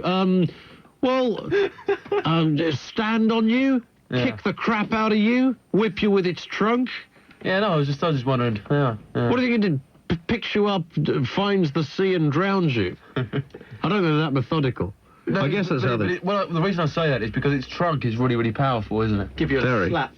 And it could pick you up by the trunk and shake you to death, shouldn't it? Yeah, it could do that, but I guess they just go wallop. What, with the trunk? Yeah, or imagine kick like a you or massive crush you or something. stampede of these things, like in Tarzan, those, stampede of elephants. Oh. So that was your cue to cover. Sorry, I I should have thought filled you were going to do your producer bit then. Anyway, there are only one of 43 shark species in the Mediterranean known for attacking humans. Right. Blimey.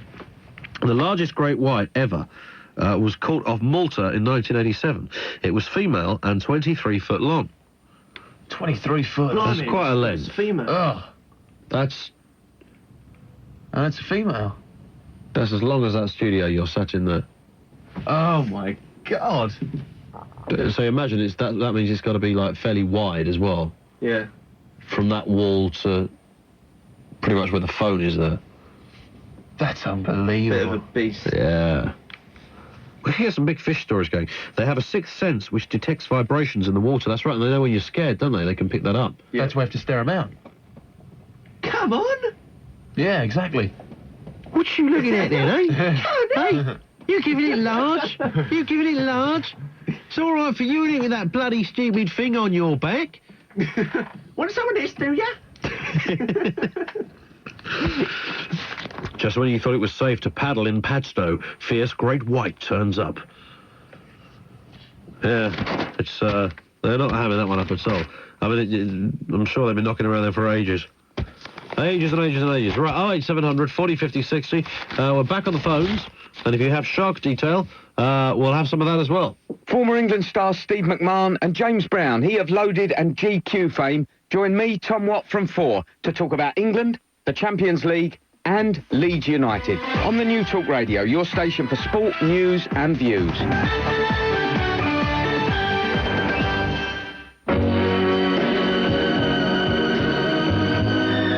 Ian? Alf. Oh, I'm on radio, am I?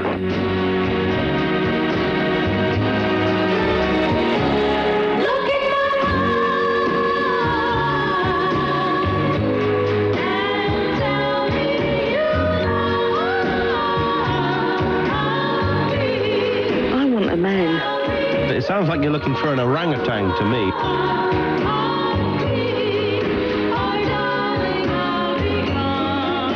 Okay, it's not the end of the bloody world. Good God, woman.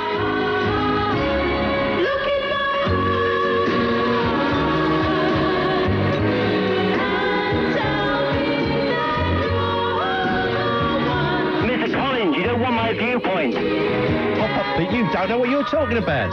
Shit it.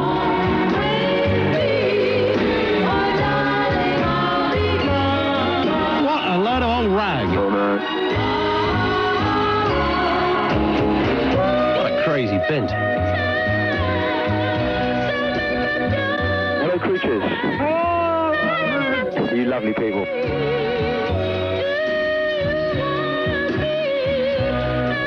Hello? Where did he go? Ugly, ugly dot.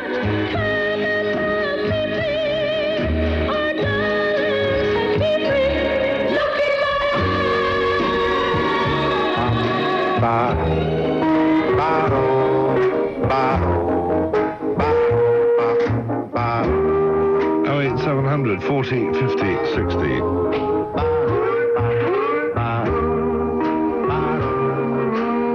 I think I'm going to Bath at the weekend.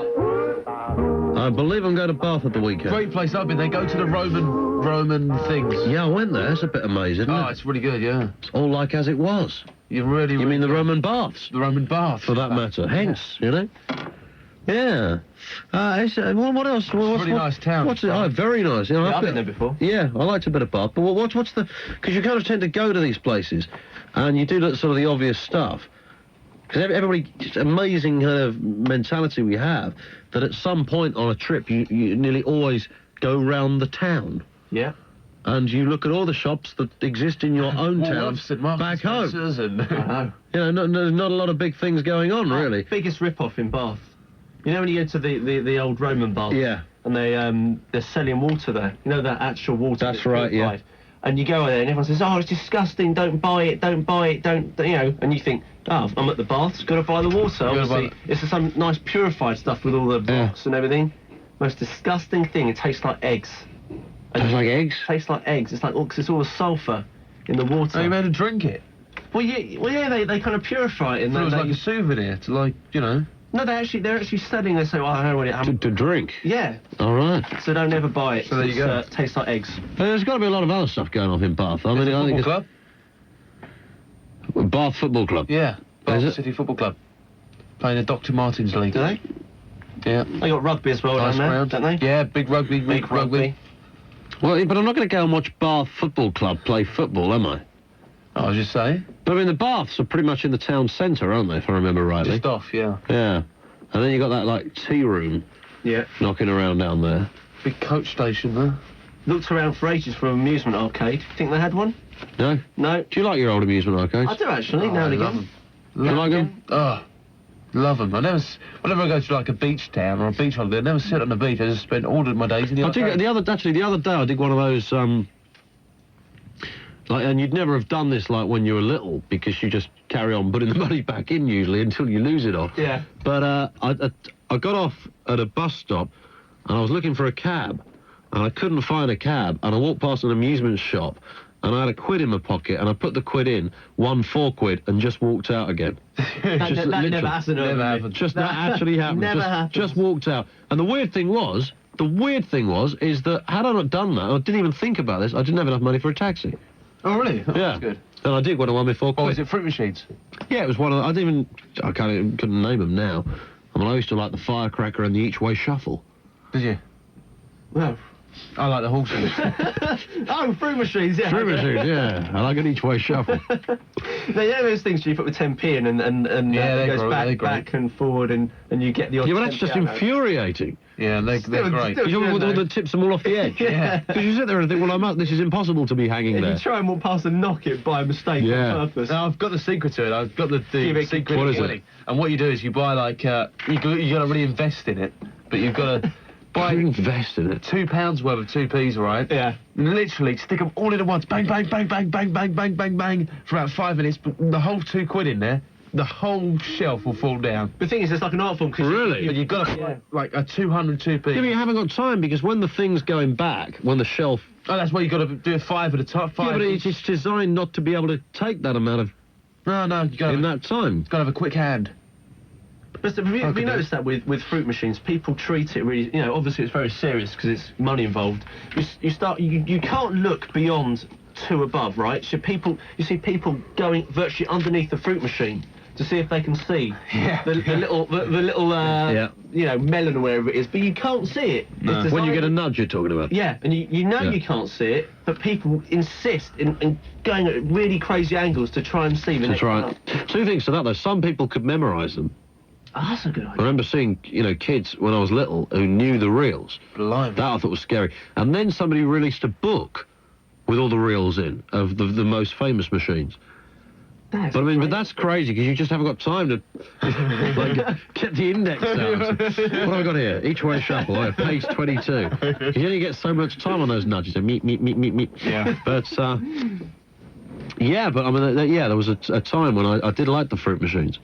Oh, the horses are great as well. You know the horses? The eight horses?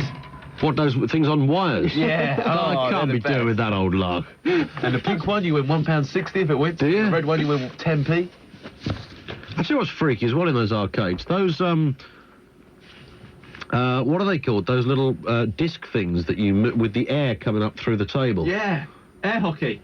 Air hockey, whatever they call it. Oh, what, those? Like a pool table with all the little... Yeah. And you got that puck thing that you move around. That's right, yeah. That's a bit wicked. That's superb. Yeah, in here, that's all right. Okay, we could do one of those. But the trouble with fruit machines, there's like so many fruit machines. I don't think fruit machines have got an identity anymore. And they used to have. Yeah. Where you'd look for a specific machine at one time. Oh, I forgot to tell you, talking about games. You know what I'm going to buy? What? A table tennis table. Why? For my house, for my bedroom. It's going to be great. What kind of life are you trying to lead? Do you want a snake at a table tennis table? I've always really, really, really loved table tennis. I've got one of always those, wanted actually. It's quite lonely on your Todd playing table tennis. But yeah, I want to get one of the stick-up ones where you can put the other half of the table up and you can play against yourself. Yeah, like Tom that's Hanks, nice. when he played in, what was that film again? Of Forrest course, Gump. yeah. Yeah, that's right. Oh, I love table tennis. What do they cost, a table tennis table? About 160 odd. Are they? For a really good one. You could make one. You're not a bit of old wood. Do you know, I never thought of that. You couldn't you, really? Yeah, I mean, you're not playing professionally. I mean, Well, I'm pretty good. I bet you're not. I really am. I don't believe you are, actually, Pete. I beat you. You would never. But I beat you 21-0. Not even a chance. I would. Not even a chance. I'm like, you know those Chinese players, you know when they really give it some, well, you can't even see the ball. That's like me. It's imagine you. In fact, I'm quite oriental when it comes to my ping pong. Oh, yeah. Ping Very pong. much so. I don't know, I hate people who call it ping pong. Ping pong. Ping pong. No, table tennis is the most ridiculous pastime in the world. I'm sorry, guys. They show that in Eurosport. Have you seen it? Eurosport live and die on table tennis, don't they? But have you seen it also? When these crazy Japanese guys or Chinese guys, when they serve, to put the other player off, they do this. They stamp on the floor. Oh, right. Is that like a disorientation technique? Eurosport, man. Well, that's a crap channel, isn't it? What is Eurosport? Let's show all the events that nobody else wants to show. Yeah. Let's just prove that we ain't got the money to bid for the big stuff and just show all the crap. What's going on there? Terrible. I never saw somebody. And once in a while, they will get a little coup, because you'll get it on the big news bulletins. Well, they'll say pictures courtesy of Eurosport. Every now and again. Very rarely. In the World Cup, do you remember? Like, we were doing all the sort of radio matches. Who was, ITV and BBC and whoever else was showing the TV stuff. But Eurosport had a couple of, like, San Marino versus the Isle of Wight or something. really, really insignificant kind of World Cup matches. Yeah, they keep showing cycling, don't they? That's the most cycling, boring sport I've ever seen. Who could watch that? In my life. A Channel 5 every now and again get a football match and go crazy on it, don't they? Yeah, the whole night of it. And their entire coverage is abysmal. Yeah. The in-studio stuff is abysmal. And I was trying to work out why, and because they had, I can't remember what the last match was, but they had Kenny Dalglish in the studio. He can't talk for a start. No, well, exactly. There was him, and there were... They just haven't got the anchor guy right, Yeah, it was like there was something... You kind of need... I know everybody says, they ham it up like American football, but you need almost a degree of that to make it kind of watchable. Yeah. To sort of give it that hook. And when you watch the stuff on Sky, I mean, say whatever you want about Sky and, digital satellite, cable TV stuff, they proved every single soul wrong when it comes to sport. Oh, they did it so well. I mean, cosmetically, the way they knock it together, their trails and promos, their in-studio stuff, you cannot beat. And you see now they're bringing out this new device where you can select your own camera angles. Yeah. Yeah, I saw that. Incredible stuff. Get your remote control and say, I think I'll see that from camera 1, please. Mm. And I don't quite know how instant that'll be. I've been talking about it for ages. Yeah, but I think it's on its way. Well, that reminds me, actually, I saw, there was a charity football match a while ago with Robbie Williams and Jacko from... That's right, yeah. Brushstrokes. Brushstrokes and all that sort of stuff. What they didn't show was they had a women's match as well, which is probably the most embarrassing thing I've ever seen. You watch people on TV and you're actually embarrassed. Was it a celebrity women's one? Yeah, they had, the only person I really knew of it was Gail Porter. Oh, yeah. And she was abysmal at football. Oh, my God. She probably is the worst football player I've ever seen. And it was embarrassing to watch her play football.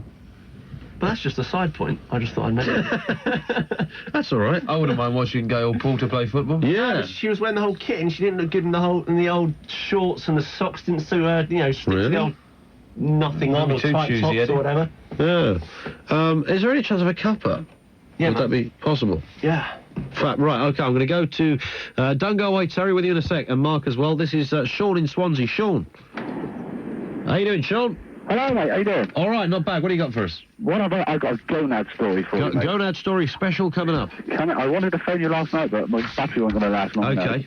OK, so I'm 7 years old, and I've gone out for an early evening drink with my parents, in the beer garden. It's kind of a beer garden with like a courtyard in it. Oh, yeah, yeah. So everyone's sat, I'm bored, and I'm 7 years old. Yeah. So there's this huge wall. It's about 7 foot tall, maybe a bit taller than that, and it's got this like big chain hanging down from the wall. Blimey. I think, great, I'm going to climb up that wall using the chain, as you do. Yeah. SAS and all that. Up to the top of the wall, look over. SAS slide down the wall, and I stop short about 2-3 foot from the floor. There's a butcher's hook on the end of the chain. Oh, my Lord. It's come straight through my gonads. Yeah, jesting. No, no kidding. So then my father, he suddenly appeared with the car. Are you stuck to this hook? Are you stuck to this hook, It's Sean? actually gone through my testicles. has gone through the centre of him. And what are you I'm doing? actually stuck. I'm actually thrashing about on the end, holding onto the chain with my arms. Well, if you let go, you'd have been really stuffed, wouldn't you? Yeah, my father pulls the car over, and I stand on top of the car, and he's all whipping me trolleys down and that. And the next thing, as if that ain't bad enough, my dad's got a lighter out, and he's like trying to cauterise everything with this lighter. So I've actually got a scar on my bag now. I've got a scar, and I've also got burn marks as well. Oh. They had to take the hook out there and then, because obviously it was on this huge chain. So I'm 7 years old, and I'm like, spend months wearing nappies. And So is that what you had to do? I mean, you had to wear nappies? I had to wear like nappies to keep the bandages and all that in place. Oh. They all had to be changed like daily and that. They didn't know whether I was going to be able to have children and all that. And you're suffering a degree of humiliation apart from anything else, aren't you, at this point? Well, at 7, you don't really worry too much about that sort of thing. Well, when you get older, people laugh not about ideal, though. Yeah, I mean, I suppose you're not displaying them to anybody at that stage, but... Well, I don't know. I had me moments. Well, to doctors and nurses. I might have a golden issue for you. Yeah. Maybe. See what you think. During moments of passion, okay? Now, when it's all over, if it's been successful, my wife likes me to say to her, "Oh, good girl. You're a good girl." And I was just wondering if there's anybody else out there could top that. She likes you to say that? All my mates know about it. When you go out for a beer, right, they always say, "Hey, look at her over there. She's a good girl. I'm sure she's a good girl." So when it's finished, what, this is during the cuddle stage? This is like before you turn the telly back on, isn't it? Right, so you finished, everything's done, and you're having a cuddle. It's got to be successful, Ian. Right, and you say, "Good girl, good girl." I got to say, "Good girl." Fantastic. And does she find this romantic, sexy, or what? No, I think she's just an old pervert. I think you could be right. No, I'm telling you now, my daughter Hannah's listening to me on the radio, because I'm stood outside my lorry, walking up and down, getting absolutely soaking wet, and she's sat listening, my daughter. Is she? She's going to think, "Oh my God." She's just learned something. Fabulous. Nice one, Sean. Okay. See you later. Turn up. 08700 40 50 60. Let's just whip over here a bit live. This is Tony in Bristol. Hello, Tony. Yeah, hello. I'm not on at Bristol at the moment, mate. I'm been up London and back, travelling back down the M4. Okay. Yeah, raining down here. Yep. What's up? No, I was in the army in '66 in Aden. Yeah. And we went on leave. We were told we had to go on leave because we were like doing internal security, guarding people, guarding all the rich people and spotted their shares and all that, you know what I mean? Yeah. And they sent us on leave to Kenya. Oh, yeah, beautiful. Absolutely brilliant. Bit of Kenya, yeah? Yeah, and we landed at Nairobi. Went down, like, on the slow train down through to Mombasa. Jumped to the Land Rover and headed back up towards Mombasa, and we went up through to a place called Machito Ande, the Tsavo National Park. Where else would you want to be? Oh, it's absolutely beautiful, honestly, seriously. Dream come true. Anyway, we were told not to get out the Land Rovers because it was obviously dangerous, you know what I mean? Anyway, I saw this elephant on top of this little mound, this small hill, clambered up the back of the Land Rover, ran up this slope, and this young bull elephant's chewing on this bush, like a small tree. So I started taking snaps of it. Anyway, he obviously didn't want me taking photographs, and he turned around, lowered his tusks, and next thing I knew, he's charging at me. No way. Yeah. And I'll tell you what, they can run 30 miles an hour, mate. I'll tell you what, I took on my truck, well, the inside of my trousers were brown, I can say that. I just took off like, I don't know how, I just legged it down over that hill, and he was coming down over the hill after me. I just dived deadlong in the back of the Land Rover and took off. Oh, Christ. So, how far did it continue? I was about 30 foot away from it, taking photographs. And wild elephant. Yeah, and how far did it, chase you to, do you know? It chased me for about 60 yards, I suppose. Down over this hill. Oh my God! I mean, and I've got the photographs to prove it. I got one of them where he's chewing the tree, one of them where he's sort of half turned around, lowered his tusks, and the other one where he's chasing after. I stood my ground for about 2 seconds, and then I took off. Christ, I've never seen an animal move so fast in all my life. And then a few hours later, I was asleep in the back of the Land Rover. Yeah. And we're bombing through it's like going through these like narrow, you can imagine it's like plantations, you know what I mean? Yeah. With the high grass and all that. And you got like bumps, you know. Anyway, next thing I know, all the other lads are pulling in the back, and I said, what the, woo, waking up, what the bloody hell's going on, you know? And they said, didn't you see that rhinoceros? We said, they're around the corner, this bloody rhinoceros come running around the corner. Fabulous. So I was asleep. You need this. You need this. The last bit of thing you need, a bloody elephant. While we were over there, I met Paul McCartney. Oh, did you? He was on the elephant? Yeah, he was on... No, he was at Slavo National Park. And he was at the Slavo, the Matito Ande Inn. Was he just on holiday? Yeah, he was on holiday with his manager. That's the same time that John Lennon was making the film Oh, What a Lovely War. Yep, of course. In Spain. I was 66, wasn't it? That's, 66. And we were playing poker and he cheated and he robbed me of all my money. And McCartney. Paul McCartney did.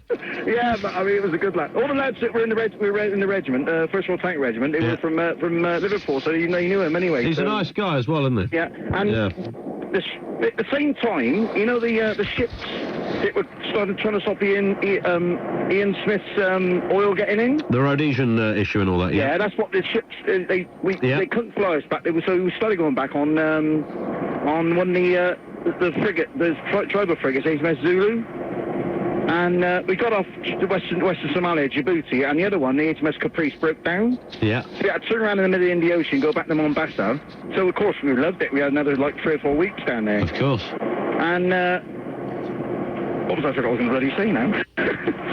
But, it was absolutely fantastic over there. Beautiful. And we went back up on the slow train again, back to Nairobi. That's what I was going to say, sorry. And, the officer we were with, he said that, we just had an offer, he said, to be flown back to Aden by the Aga Khan. And he said, officer, I turned it down, we possibly couldn't accept that. I thought, you do? Yeah. You know what I mean? What a thing to tell your kids you had to lift into Aga Khan's private jet. You have to do it, so. Yeah. There we are. Thank you very much. Good on you. 08700 40 56. Oh dear, I just missed him. Just missed his last point. Sorry, Tone. Really sorry. We had Tony's entire holiday story there. It was the oral equivalent of showing the family your photos, wasn't it? It was, wasn't it? It was exactly that. And then we went behind this tree and we got molested by some budgies. It was outrageous. One of my favourite ex-subjects, says Judith. I remember this one. I know it looks bad, but... I do, yeah. When someone blames you for something you haven't done, but nobody will ever believe you. Hope you have a good weekend. I'm going to practice my parallel parking.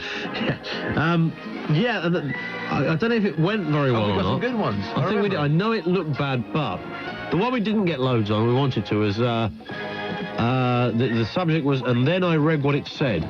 Yeah. That was a great one. It was a great subject. It sounds like a great subject. Brilliant. It could have been anything from wrongly spelt tattoos to reading the instructions wrong. Got nothing. And nothing. I'll tell you, because that night we spoke about swans for the first 3 hours. Was that the swan night? The swan night.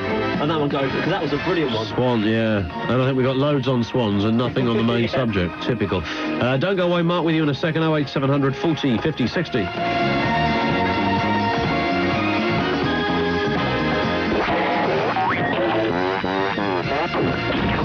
I've got a present for you. Wow!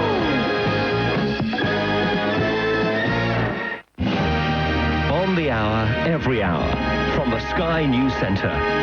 This is Talk Radio News. Record pass rate on GCSE results day. Tough position for Mo Mowlam and more pressure on Hullet. Good morning, it's 4 o'clock. I'm Dawn Langan. Thousands of teenagers will receive their GCSE results this morning in yet another record pass year. Almost 56% of pupils have scored A to C grades, the biggest improvement for 5 years. It's prompted fresh accusations the exams are getting easier, but the government insists standards are being maintained. The Northern Ireland Secretary is under growing pressure to rule that the IRA ceasefire has broken down. The IUC Chief Constable, Sir Ronnie Flanagan, has claimed that IRA members killed a taxi driver in Belfast last month. He said Mo Mowlam knows his views, but that's up to her to rule whether the ceasefire has been breached. Sky's David Blevins says she's in a tough position. If she says she doesn't believe the IRA ceasefire has been breached, she'll contradict her chief of police. And if she tells us that she does believe, like he does, that it has been breached, then she'll be forced to act, and act in a fashion that will be very difficult to keep Sinn Féin on board on the peace process in a very fragile time. A judge will today be asked to rule that a baby with an HIV-positive mother should be tested for the virus against her parents' wishes. The case could have huge implications for the rights of mums and dads to make decisions about the health of their children. The child's parents say they should be able to decide what's best for their daughter. Rangers and Chelsea have both booked themselves places in the European Champions League. In the English Premiership, there were wins for Manchester United, Derby, Everton, Arsenal and Sunderland, who beat arch-rivals Newcastle 2-1. Their manager, Ruud Gullit, is now under increased pressure. He says the Magpies have to fight their way out of trouble. Yeah, now I think about battling, this moment I think like that, yes. In athletics, Britain's Collins Jackson celebrating after winning gold at the World Championships in Seville. He triumphed in the 110 metres hurdles with a time of 13.04. It's the Welshman's second world title. And last night's national lottery numbers were 1, 8, 20, 22, 36 and 48. The bonus number 11. 2 winning ticket holders split the jackpot of just over £4 million. Those are the top stories from the Sky News Centre. Talk Radio weather, dry and misty in central and eastern England, isolated showers elsewhere. It'll be a cloudy morning with rain in Northern Ireland, Wales and western parts of England and Scotland. Brightening up later, the best of the weather in eastern parts of Britain. Temperature highs of 23 Celsius, that's 74 Fahrenheit in Southampton, 21 Celsius, that's 70 Fahrenheit in Glasgow. Talk Radio News time, it's 4 minutes.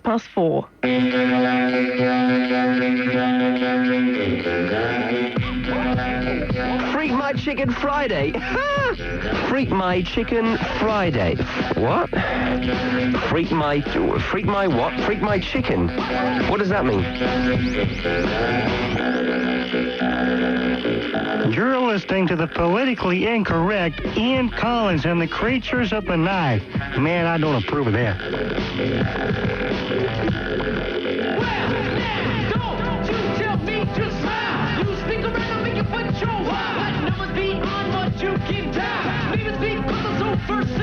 Ian Collins and the Creatures of the Night. What a bunch of bozos. One, Ian Collins and the Creatures of the Night.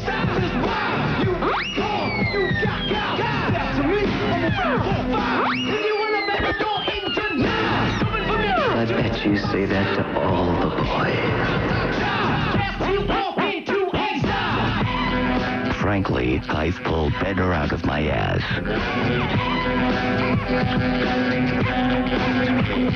Ian Collins and the Creatures of the Night. I love the show. I love to clean the studio when they do the show. I'm a big fan. I love the show. You love the show too.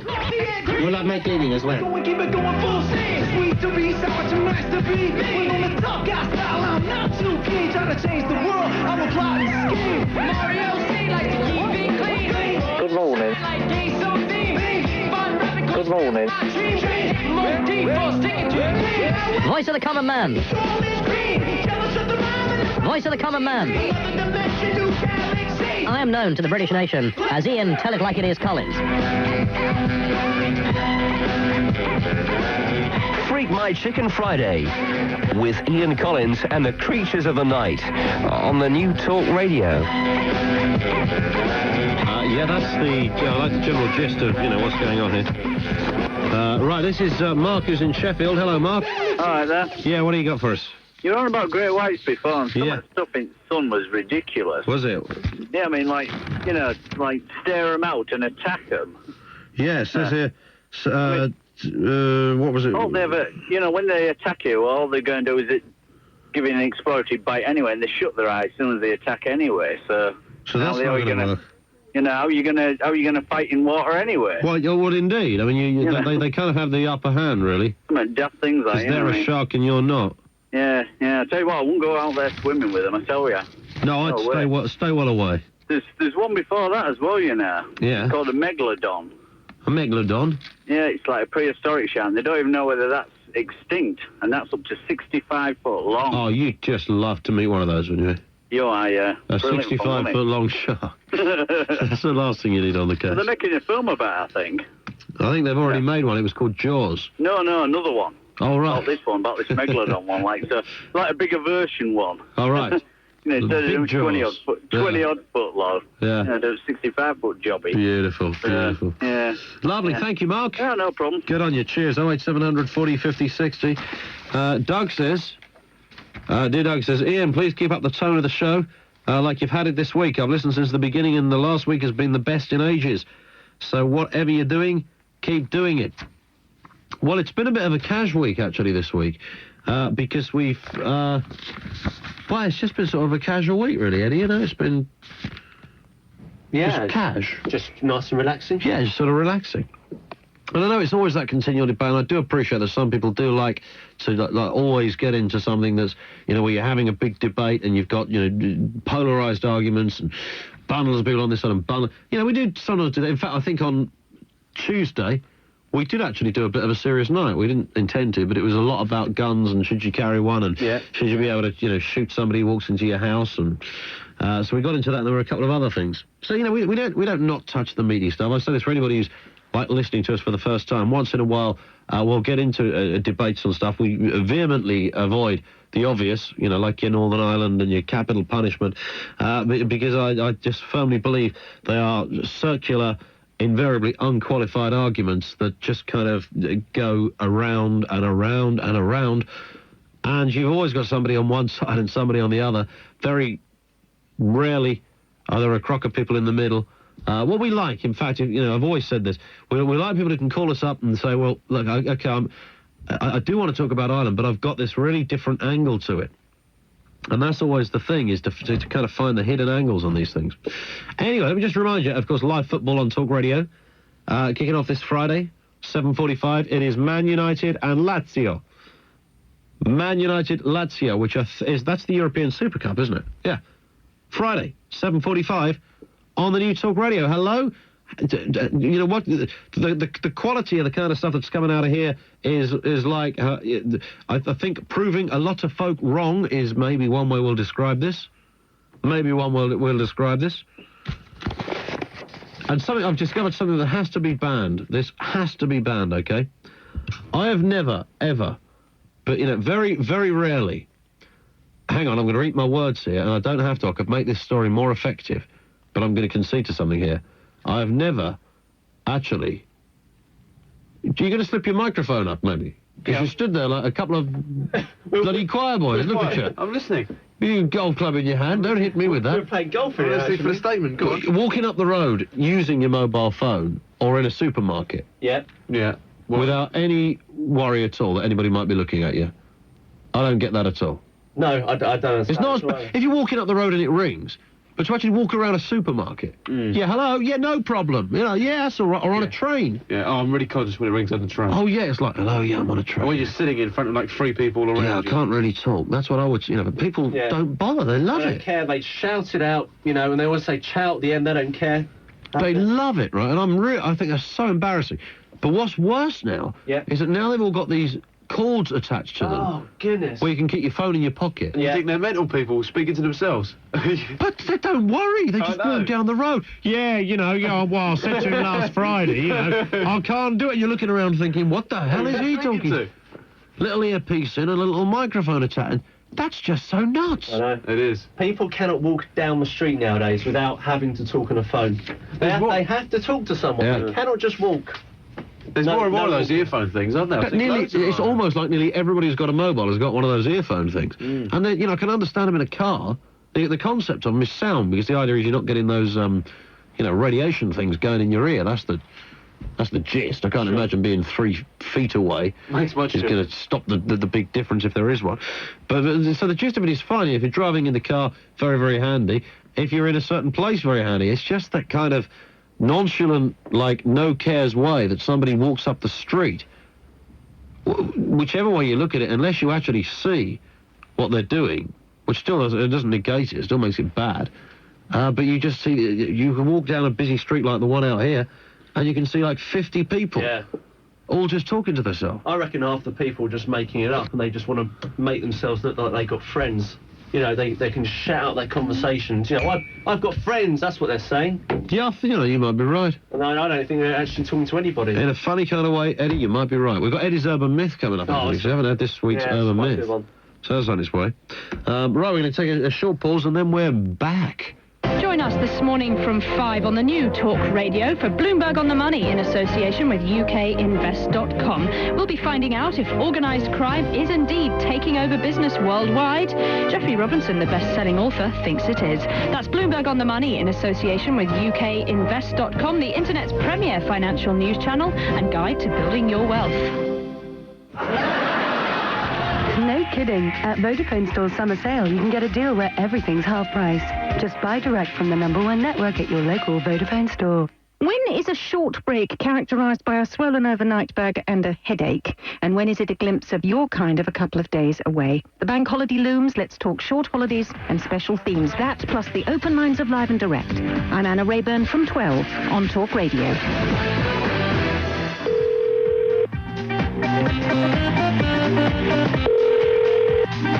NASA Information Services can help you. Hello, yes, NASA. Hi, very good morning to you. Do you by any chance sell off second-hand space rockets?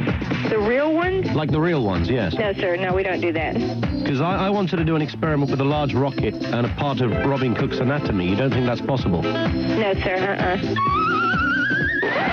You want to thrust guilt onto this culture. Yeah. That's why you love to gee up all the boobies of the boob tubes, with your little tin pot liberals out there, because you've destroyed pride. The pride culture of the person that stands up proud for what he is and what he can do has been usurped by the guilt culture. Oh, I'm sorry, I must apologize.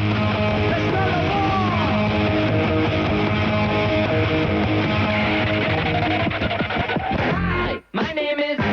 My name is... My name is... Voice of the common man. My name is... My name is... My name is... Ian Collins. My name is... Excuse me. My name is... Voice of the common man. Have the attention of the class. My name for 1 second. My name is... Ian Collins. Hi, kids. Do you like Primus? Wanna see me stick 9-inch nails to each one of my eyelids? Wanna copy me and do exactly like I did? Try sit and get messed up worse than my life is? My brain's dead weight. I'm trying to get my head straight, but I can't figure out which Spice Girl I want to impregnate. And Dr. Dre said... Slim Shady, you a basehead. Why's your face red, man? You wasted. Well, since age 12, I felt like a caged elf who stayed to himself in one space chasing his tail. Okie dokie. Les in Elton says, I quite like listening to Peter Hitchens' rabid reaction, but I think it was better when it was Peter Hitchens on the right and Derek Draper on the right. The new guy on the show hardly gets a word in edgeways. As Peter rants on. How about getting Jay Corbyn on or something? Jeremy Corbyn, who's, good old sort of lefty example. Thanks for warning me that there is another diversionary story on the front page of The Sun tomorrow. I'll make sure I avoid it. On the subject of disinformation, pay no attention to Lucian's tales of the men in black. This type of stuff is mixed into the UFO evidence to fool people into thinking it's all rubbish. Here's a good subject. Pick your favourite acts of Tory corruption from the last 18 years. Privatisation is my favourite one. I'd have to say that. But you see, like a UFO, now there's the point that comes out, this is why it's a potential mumbo-jumbo. As somebody said, a UFO never lands, it seems, on a bad day. They never land, on a government roof. They never land on the White House lawn. They never land in Downing Street. They never land in the Buckingham Palace courtyard.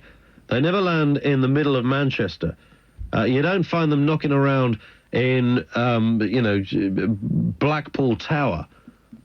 Like, if you'd have just thought that over the years, and this my whole kind of problem with the UFO argument isn't the fact that I want to just for the sake of it say, I don't believe them and they don't exist. But as Lucian Morgan has pointed out on more than one occasion, sadly for all the UFO buffs out there, the evidence just is not there to back it up even 0.00001%. The evidence is not there. If, for example, point number one, the places they've never landed in. Point number two, the conditions they've never landed in. Nice, big, beautiful, sunny day. Daytime landings, there's another one. But on top of all of that, wouldn't by now one have broken down? Wouldn't one have crashed? Wouldn't at least one have obviously landed in somebody's back garden and got stuck there and couldn't move? And everybody saw it, and all the press cut. This is no big point here, other than the fact that these sightings aren't there. And somebody will ring me up and say, no, but in France in 1972, Madame Lafayette and her family were sat having their dinner, and this thing landed, and it did stay there for 4 days because they got a picture. And it's in a magazine, and you'll open the magazine, and there'll be this blurred picture of something that could easily be a cement mixer. Could be anything at all. There's just no evidence to back it up, and that's the point. People say, you watch this bit of film. In fact, Les did say to me, did you? I can show you. Les, can you fax me again and tell me what that's... I'm sure you said last week or the week before there was a particular video that shows quite obviously some UFO stuff.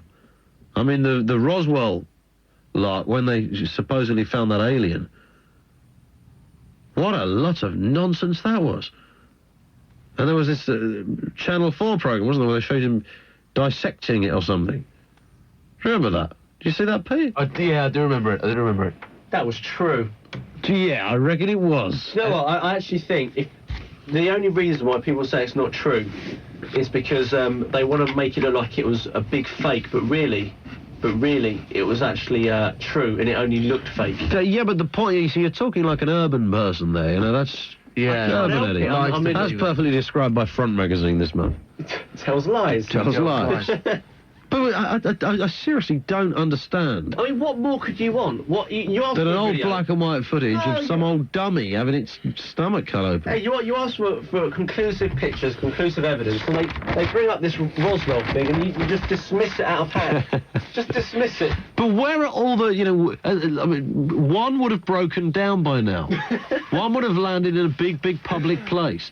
One would have landed, right in somebody's garden and been stuck there. These things have never happened. They only land in deserts. Well, this is, they supposedly, you'll hear these stories of a group of telecommunication workers who were putting up poles, and they saw a bright light, and they all got scared, and the hair on the back of their head stood up, and... Hang on a minute, these are aliens are meant to be like 1,000,000 times more intelligent than us. They're not going to be stupid enough to crash in a... Yeah. In Oxford Street, aren't they? I tell you, when they do these reconstruction programs... Yeah.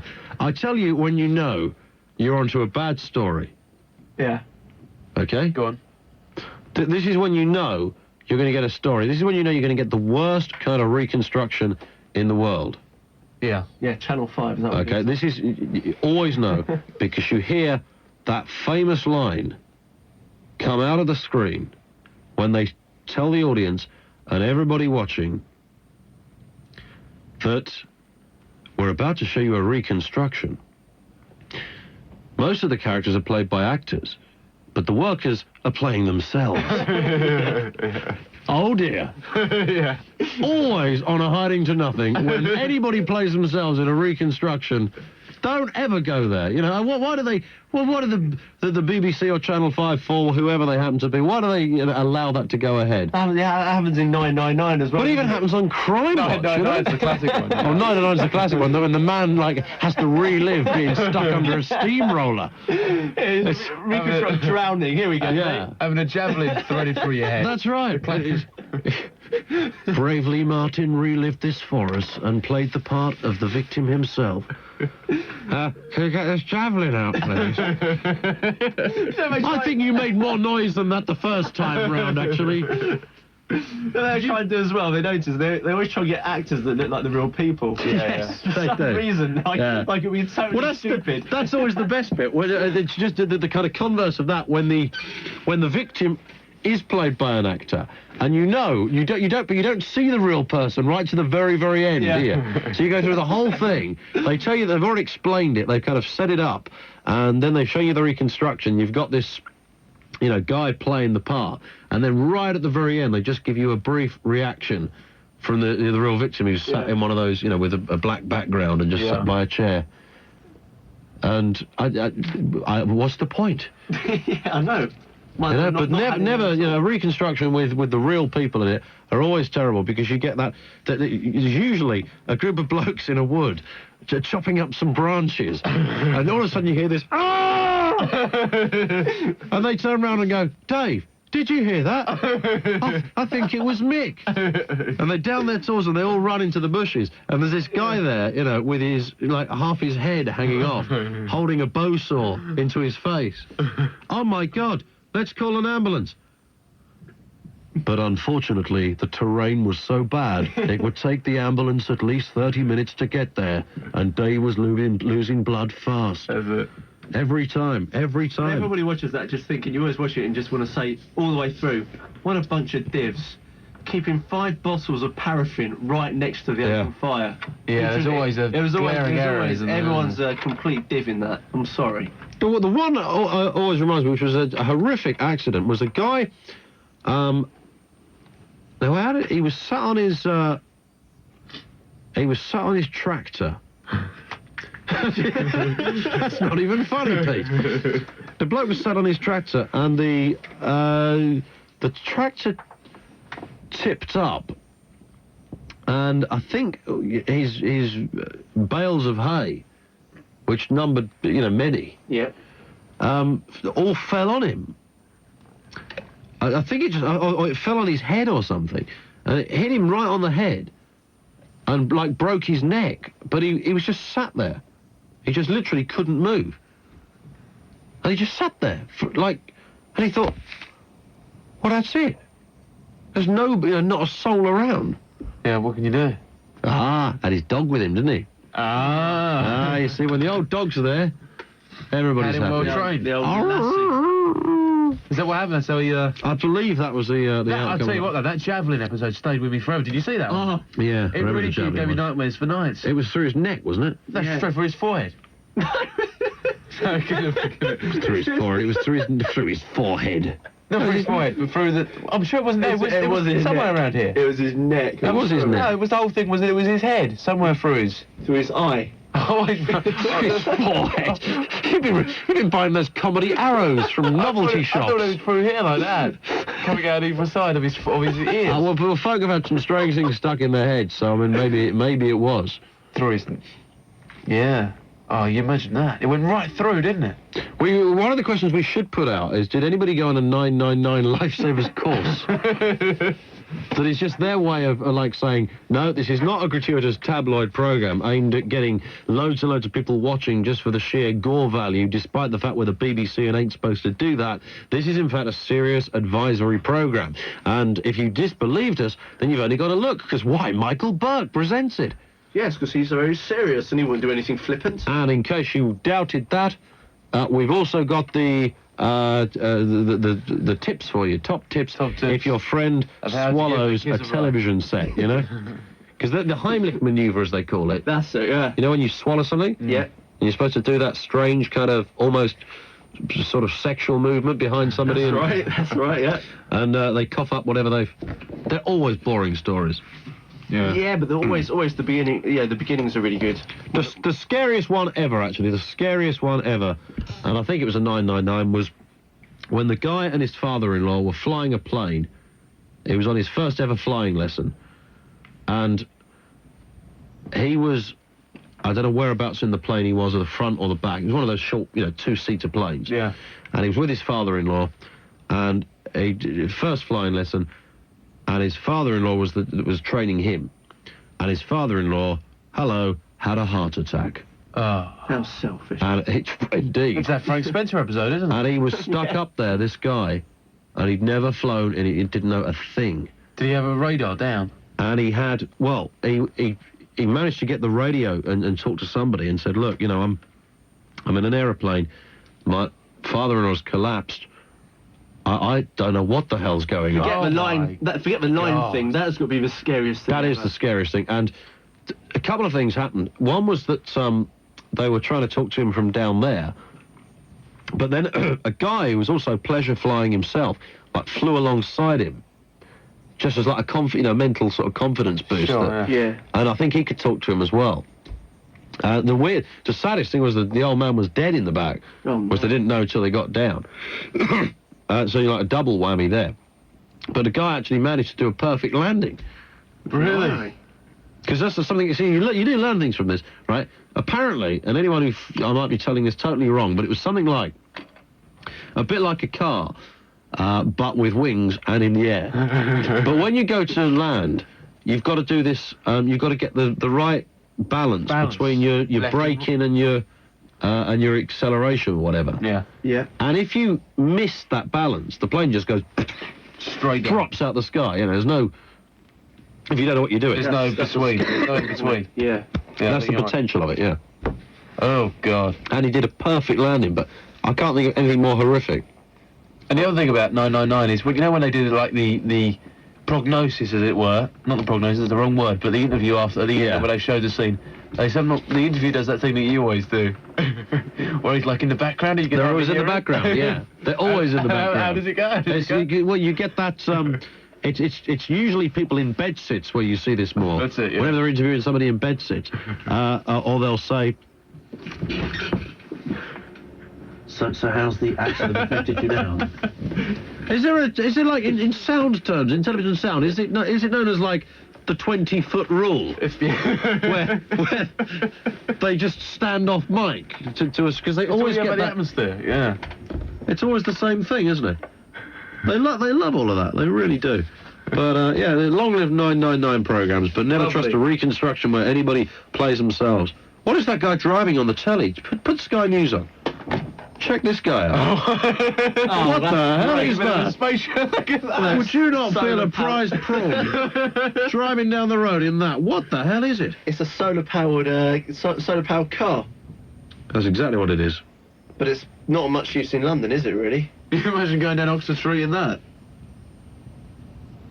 Oh, my life. It gets worse. Right, the number is 08700 40 50 60. No kidding. At Vodafone Store's summer sale, you can get a deal where everything's half price. Just buy direct from the #1 network at your local Vodafone store. Remember what you heard. The manner of performance against West Germany that night was the best England performance since the days of Alf Ramsey when we won the Cup in 1966. Germany didn't beat us. We lost on penalties. We played them 90 minutes plus 30, and we were better than they were on the night. They were the favourites, but we were the better team. And remember where you heard it. The new Talk Radio, your station for sport news and views.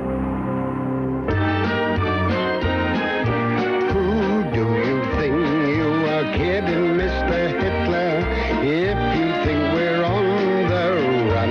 This is Doris in Brighton. Hello, Doris. Hi, Ian. Good morning to you. Good morning to you. You must be really old. Oh, I am. I'm 91 and a half. Are you really? I've a bit of palpitation. Don't have a palpitation at me, Dottie. Can I just ask you something, Doris? Yes. Can you stop flirting with me, please? No, how do you mean? I can hear it in your voice. This is Betty over here, who's 72, you know. Hello, Betty. Hello. And he's ready with his gun. So what? Now, the old days were very much better. The 30s, 40s and 50s, young boys and girls used to be laughing and jolly. Yeah. Used to play in the streets. Stop watching those blue videos, won't you? What do you mean? Oh, you don't have to deny it to me. Just live shows, is it? Well, I'm gobsmacked. So are you? I did get an email. I'm going to mention this now because our email computer system has broken down. And so I'm not actually going to be able to reply to this because when it gets fixed, I completely believe that everything would have been erased off there. So this is to Jamie Totman, who's getting married in November. And I really hope that Jamie or somebody who knows him is listening, because he wrote me a little mail and saying that they're going off on their honeymoon to Israel, which means they're down in London, like for the night before. And could they come and sit in on the show? That's no problem. It would be a pleasure from our point of view. The only problem is we don't do a show on a Sunday night. It specifically says, we would like to, whilst you do your Sunday night show. But we've never done a Sunday night show. Well, we did about 4 years ago. Oh, we got lovely Hazel coming on. Beautiful. General Kitchener says, reference aliens, UFOs. Did you hear about the George Adamski who encountered some gorgeous totty from Venus? I saw pictures of them and they were fabulous. You sure? You sure? Thank you to Charlie in Peckham, who says, about celebrities who's gracefully fallen from centre stage. MC Hammer, ex-rap singer or crap artist extraordinaire, since losing an estimated $60 million, apparently tried his hand at presenting but failed, and is now... Oh, presenting and failed. And is now rumoured to be practicing to be a priest. Well, actually... I can tell you. Oh, no. Yeah. He's got a big thing going there. He's already doing it, and he's got a big following. Dancer, wasn't he? Eh? Freaky. Big trousers. I used to like him. What did he did? Can't Touch This, and then he did a follow-up to that. There was another ish hit. I mean, nothing was bigger than the Can't Touch This. I hated that song. Did you? Oh, with a passion. Well, it was a real rip-off of something else, though, wasn't it? Of like 10 years earlier. Yeah, I think so. There was like they tried to take him to court, actually. At the time, I was playing that all the time. Oh God. I bet you were, yeah. Yeah. And the worst song ever, almost. Do you remember Adamski and Killer? Yeah. I don't remember that. Oh, yes, I do. Yes, I do, yeah. That thing. Oh, of course I do. That was bloody that was the thing that... That was around the same time. Was that the thing that Seal did? Yeah, that was Seal. Wasn't it from... And then re-released it? Yeah. Like a couple of years... Yeah. That was him. I know what you mean. Seal? What's that about?